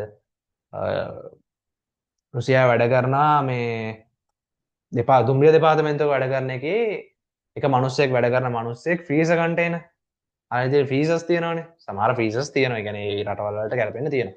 ඒතර ෆ්‍රීසර් කන්ටේනර් එක එයා දවසක් හිර වෙනවා කියලා කියනවා. එක දවසක් රෑ එයා වැඩ කරලා ඉවරනකොට ෆ්‍රීසර් කන්ටේනර් එක හිර වෙනවා. ෆ්‍රීසර් කන්ටේනර් එක හිර වෙලා දැන් ඒ මිනිස්සයා ෆ්‍රීසර් කන්ටේනර් එක හිරුණාම දැනගන්නවා මට අද මේකෙන් එළියට එන්න විදියක් නෑ උදේ වෙද්දි මම උදේ වෙද්දි ගල් ගහලා මැරෙනවා. ඔයාලා ඒක දන්නවා ඇති. මොකද ෆ්‍රීසර්ස් වල කියන්නේ අපිට අධික උෂ්ණ සීතල දරා ගන්න බැරුණාම අපි මිය යනවා. අපිට මේ ශරීරයට අවශ්‍ය නිශ්චිත උෂ්ණත්වයක් තියෙනවා. ඒ උෂ්ණත්වයෙන් උඩ ගියපු ගමන් අපි අනිවාර්යෙන් මැරෙනවා. එතකොට ඒ උෂ්ණත්වය ඇතුලේ එයා අනිවාර්යෙන් එයා ඔලුවට ගන්නේ මම මැරෙනවා කියන එක. මම මැරෙනවා කියන එක ගන්න. පහුවදා උදේ වෙනකොට පොලිසිය ඇවිල්ලා බලනකොට මෙයා ඒගොල්ලෝ දැකලා තියෙනවා මෙයා මැරලා ඉන්නවා. මෙයා ෆ්‍රීසර් එක ඇතුලේ මැරලා ඉන්නේ. මෙයා මැරෙන කලින් ලියුමකුත් ලියලා තියෙනවා. ඒ ලියුමෙත් ලියලා තියෙනවා කියනවා මෙයා මම දන්නවාද මම මැරෙනවා කියලා මට මේක අනිවාර්යෙන් ඒ කියන්නේ මේ උෂ්ණත්වය දරා ගන්න බැරුව මම මැරෙනවා කියලා සීතලට මැරෙනවා කියලා. හැබැයි පස්සේ පොලිසිය විමර්ශන කරලා ඒ ඉන්වෙස්ටිගේෂන් එක කරාට පස්සේ දැනගන්නවා ඇත්තම කතාව මේ මනුස්සයා මැරලා තියෙන්නේ කාමර උෂ්ණත්වයක් ඇතුළත. ඒ කියන්නේ ඒ ෆීස් එකේදී එදා අර තියෙන්න ඕන සීතල තිබිලා නැහැ. එයාට තිබිලා තියෙන කාමර උෂ්ණත්වය. ඒ කියන්නේ සෙල්සියස් අංශක 19ක් වගේ කාමර උෂ්ණත්වයක තමයි තිබිලා තියෙන්නේ. ඕක ඇත්තටම ඒ මනුස්සයා මැරෙන්න හේතුව තමයි ඒක විද්‍යාවේදී පැහැදිලි කරන විද්‍යාත්මක වීඩියෝ එකකදී පැහැදිලි කරන දෙයක් තමයි මේ මනුස්සයා මැරෙන්න හේතුව තමයි එයා තමන් මැරෙනවා කියලා හිතපු එක. ඒ කියන්නේ මං අද මැරෙනවා කියලා හිතුවා. අනිවාර්යෙන්ම මම මැරෙනවා කියන එක හිතුවා. මම ඕකෙන් දැක්ක ප්‍රධාන පොයින්ට් එක තමයි ඔයාලට දෙන්න පුළුවන් පොයින්ට් එක තමයි අපේ ළමයි බොහොම දෙනෙක් මම දන්නවා අනිවාර්යෙන් කවුරු හරි දෙයක් බෑ කිව්වොත් බෑ කියලාම තමයි හිතන්නේ. දැන් උදාහරණයක් විදිහට ඔයා හිතුවොත් ඔයා ලෙඩ වෙනවා කියලා මේ තාත්තෙත් එක්ක ඔයා මම නම් මේ විදිහට ලෙඩ වෙනවා කියලා හිතුවොත් ඔයා ඉතින් ඒක හිතලා බලන්නකෝ. ඔයා අනිවාර්යෙන් ලෙඩ වෙනවා. දැන් ඔය වගේම ඇති ඔයාට ඔය ඉස්කෝලේ කාලේ හම්බ වෙච්ච ගුරුවරු වෙන්න පුළුවන්, හම්බ වෙච්ච වෙන කෙනෙක් වෙන්න පුළුවන්, පවුලේ කෙනෙක් වෙන්න පුළුවන්, ඥාති කෙනෙක් වෙන්න පුළුවන්. කවුරු හරි කෙනෙක් ඉන්නවා නම් ඔයාට ඔය 8 9 පන්ති වෙදී ඇවිල්ලා කියලා තියෙනවා නම් උඹට වැඩ බෑ. උඹට ගානක්වත් හදා ගන්න බෑ කියන එක ඔලුවට දාලා තියෙනවා නම් ඒකම ඔයාත් හිතාගෙන ඉන්නවා නම් ඔයාට බෑ කියලා. මට කරන්න බෑ. මට මේ O level එක පාස් කරගන්න තිබ්බම ඇති. මට හොඳ රිසල්ට් එකක් දාන්න බෑ. ඒකක් ගන්න බෑ. වගේ මට මේ හිතන් හිටියොත් ඇත්තටම ඔයාට බෑ. ඔයාට බෑ ඉතින්. ඔයා ඒක හිතුවොත් ඔයාට බෑ. හැබැයි ඒකෙන් කියන්නේ මොකද්ද? ඔයාට පුළුවන් දේ මොනවද? බැරි දේ මොනවද තීරණය කරන්නේ හැමතිස්සෙම ඔයා මිස ඉන්න පිට ඉන්න මිනිස්සෙක් නෙමෙයි. ඒ කියන්නේ ඔයාගේ පිටින් ඉන්න කෙනෙක් නෙමෙයි අනිවාර්යෙන් ඔයාට පුළුවන් දේ බැරි දේ තීරණය කරන්න. ඔයා ඒක තීරණය කරන්න ඕන ඔයා. එහෙනම් මතක තියාගන්න ඔයාට කවදා හරි කවුරු හරි එහෙම කියලා දෙනවා. හොඳට මතක තියාගන්න. ඔයාට බෑ කියලා දෙයක් නෑ. ඒක ඔයා හිතින් හිතන දෙයක්. මොකද මම අත්දැකීමෙන් දැකලා තියෙනවා මගේ යාළුවෝ සහ මගේ දන්න පුද්ගලයෝ ඉන්නවා මේ 10 වසර වෙනකම්ම වැඩක් කරගෙන ඇවිල්ලා නැහැ ලකුණු නැහැ පන්ති අන්තිමේ ඔහොම වෙලා ඉඳලා O level වලට සැලකුවේ මට්ටමේ හොඳ රිසල්ට්ස් දානවා. ඒ 4 5 වගේ දාලා හොඳ රිසල්ට්ස් දානවා. ප්‍රභා කියන්නේත් ඒ වගේ කෙනෙක්ට හොඳ රිසල්ට් යන්නේ. ඒක නින්ද තමන්ට බෑ කියන එක තීරණය කරන්න හැමතිස්සෙම තමන් තමයි. ඔය විද්‍යාත්මක අර මනුස්සයට වෙච්ච දේ අනුව තීරණය වුණේ ඒකනේ. ඒ මනුස්සයා මැරනවා කියලා හිතුවට පස්සේ මැරලම ගියා. ඒ හින්දා ඔය හැමතිස්සෙම ඔයාට බෑ කියලා කවුරු හරි කියපු දෙයක් කාලා ඔයාට බෑ කියලා හිතුවොත් අනිවාර්යෙන් ඔයාට බැරි වෙන එක අහන්න දෙයක් නෙමෙයි. ඒ හින්දා ඔයාට පුළුවන් දේ තීරණය කරන්න හැමතිස්සෙම ඔයා. ඔයාට බැරි දේ තීරණය කරන්නෙත් ඔයා. ඔයාට කොයි කිසිසේත්ම බෑ කියලා දෙයක් වෙන කෙනෙක්ට තීරණය කරන්න බෑ. ඔයා බෑ කිව්වොත් ඒක ඔයාට බැරි වෙනවා. ඔයා මේක බෑම කියලා අතහැරලා දැම්මොත් බෑ. හැබැයි ඔයාට පුළුවන් කියලා කවදාද හරි අල්ලගෙන ඒ වෙනකොට මානසික වැඩ කරොත් ඔයාට පුළුවන්. අන්න ඒක මම කියන්න හේතුව තමයි ඔය ගොඩක් 9න් 10ට යන ළමයින්ගේ ඔළුවේ ඕක තියෙන වැඩ කරනවා සමහර ළමයින්ගේ පල්ලෙහා පන්තිවලදී වෙච්ච ප්‍රශ්නත් එක්ක. ඒව දැන් සම්පූර්ණයෙන් අමතක කරලා දාන්න. දැන් ඔයා ඉන්නේ 10 වසරේ. දැන් තව අවුරුද්දක් දෙකක් තියෙන එක්සෑම් එකට.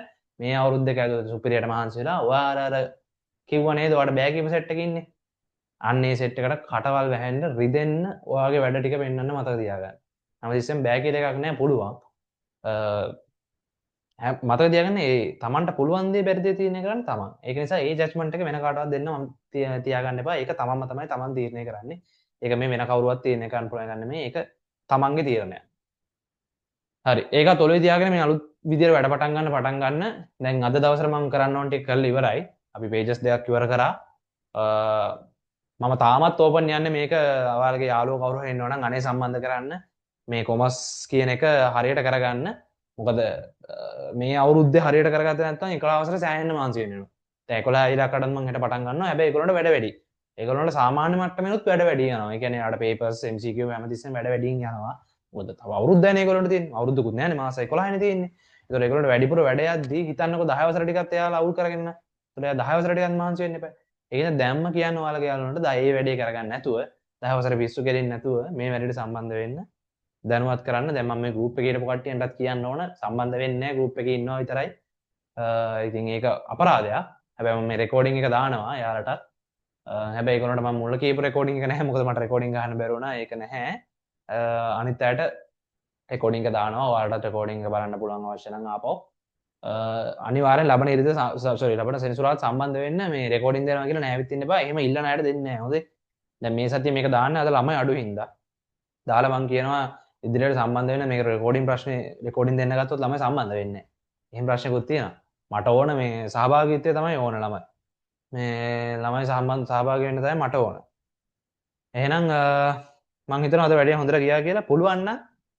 පුළුවන් නම් අද මීටින් එකේ ඉරපු තුන් දෙනා නෙමෙයි කීප දෙනෙක් හිටියනේ. ඒ කීප දෙනා පුළුවන් නම් අර මගේ නම්බර් එකට මැසේජ් එකක් දාන්න මේ දාලා ඔයාලගේ ෆීඩ්බැක් එකක් දෙන්න. කියන්නේ අපි කියන්නේ කොහොමද මගේ වැඩ කියලා. ඔයාලට තේරුණාද නැද්ද කොහොමද ඒක යන හොඳ මොන හරි අඩුපාඩු තියෙනවා නම් ඒවත් කියන්න. එහෙම මට ෆීඩ්බැක් එකක් දෙන්න පොඩි. ඊට පස්සේ අනිත් දේ තමයි ටියුට් එක. දැන් මං කිව්වා මෙන්න මේ ටියුට් එක මේ හොඳ ටියුට් එකක් ටියුට් කවරයක් ගහලා දෙනවා. අර ස්ට්‍රේන්ජර් තින්ග්ස් බලපු ළමයක් ඉන්නවා.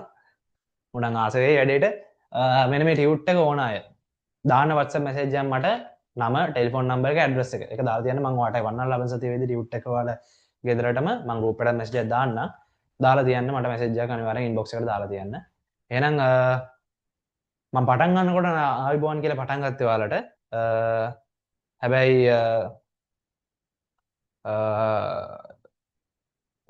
අපි මම මගේ ගුරුවරයෙක්ගෙන් ඉගෙන ගත්ත දෙයක් තමයි අපි සාමාන්‍යයෙන් පන්තිය පටන් ගත්තම ආයිබෝන් කියන්නේ අපි පාවිච්චි කරන්නේ නමෝ බුද්ධාය කියන වචනේ. අපි සාමාන්‍යයෙන් පොඩ්ඩක් මම සහ මගේ ස්ටාෆ් එක ඇතුළේ හැමෝම වගේ පොඩ්ඩක් අපි ඉන්නේ ආගම දහමත් එක්ක වැඩිපුර ඉන්න හින්දා අපි නමෝ බුද්ධාය කියන එක තමයි පාවිච්චි කරන්නේ. එහෙනම් මම ආයිබෝන් කියන්නේ නැතුව ඔයාලට පන්ති ඉවර කරන්නේ නමෝ බුද්ධාය කියලා. එහෙනම් නමෝ බුද්ධාය. එහෙනම් ළමයි සෙන්සුරාදා හම්බ වෙමු. එහෙනම් අනිවාර්යෙන් සම්බන්ධ වෙන්න. මේක ටික පාඩම් කරන් එන්න. පාඩම් කරන් කියන්නේ අර කිව්ව ටික ඔලුවට දාගෙන එන්න. අට පාඩම් කරන්න යන්න එපා. ඔලුවට දාගෙන තමන්ගේ මේක හදාගෙන එන්න. එහෙනම් ළමයි සෙන්සුරාදා හම්බ වෙමු. හරි එහෙනම් නමෝ බුද්ධාය.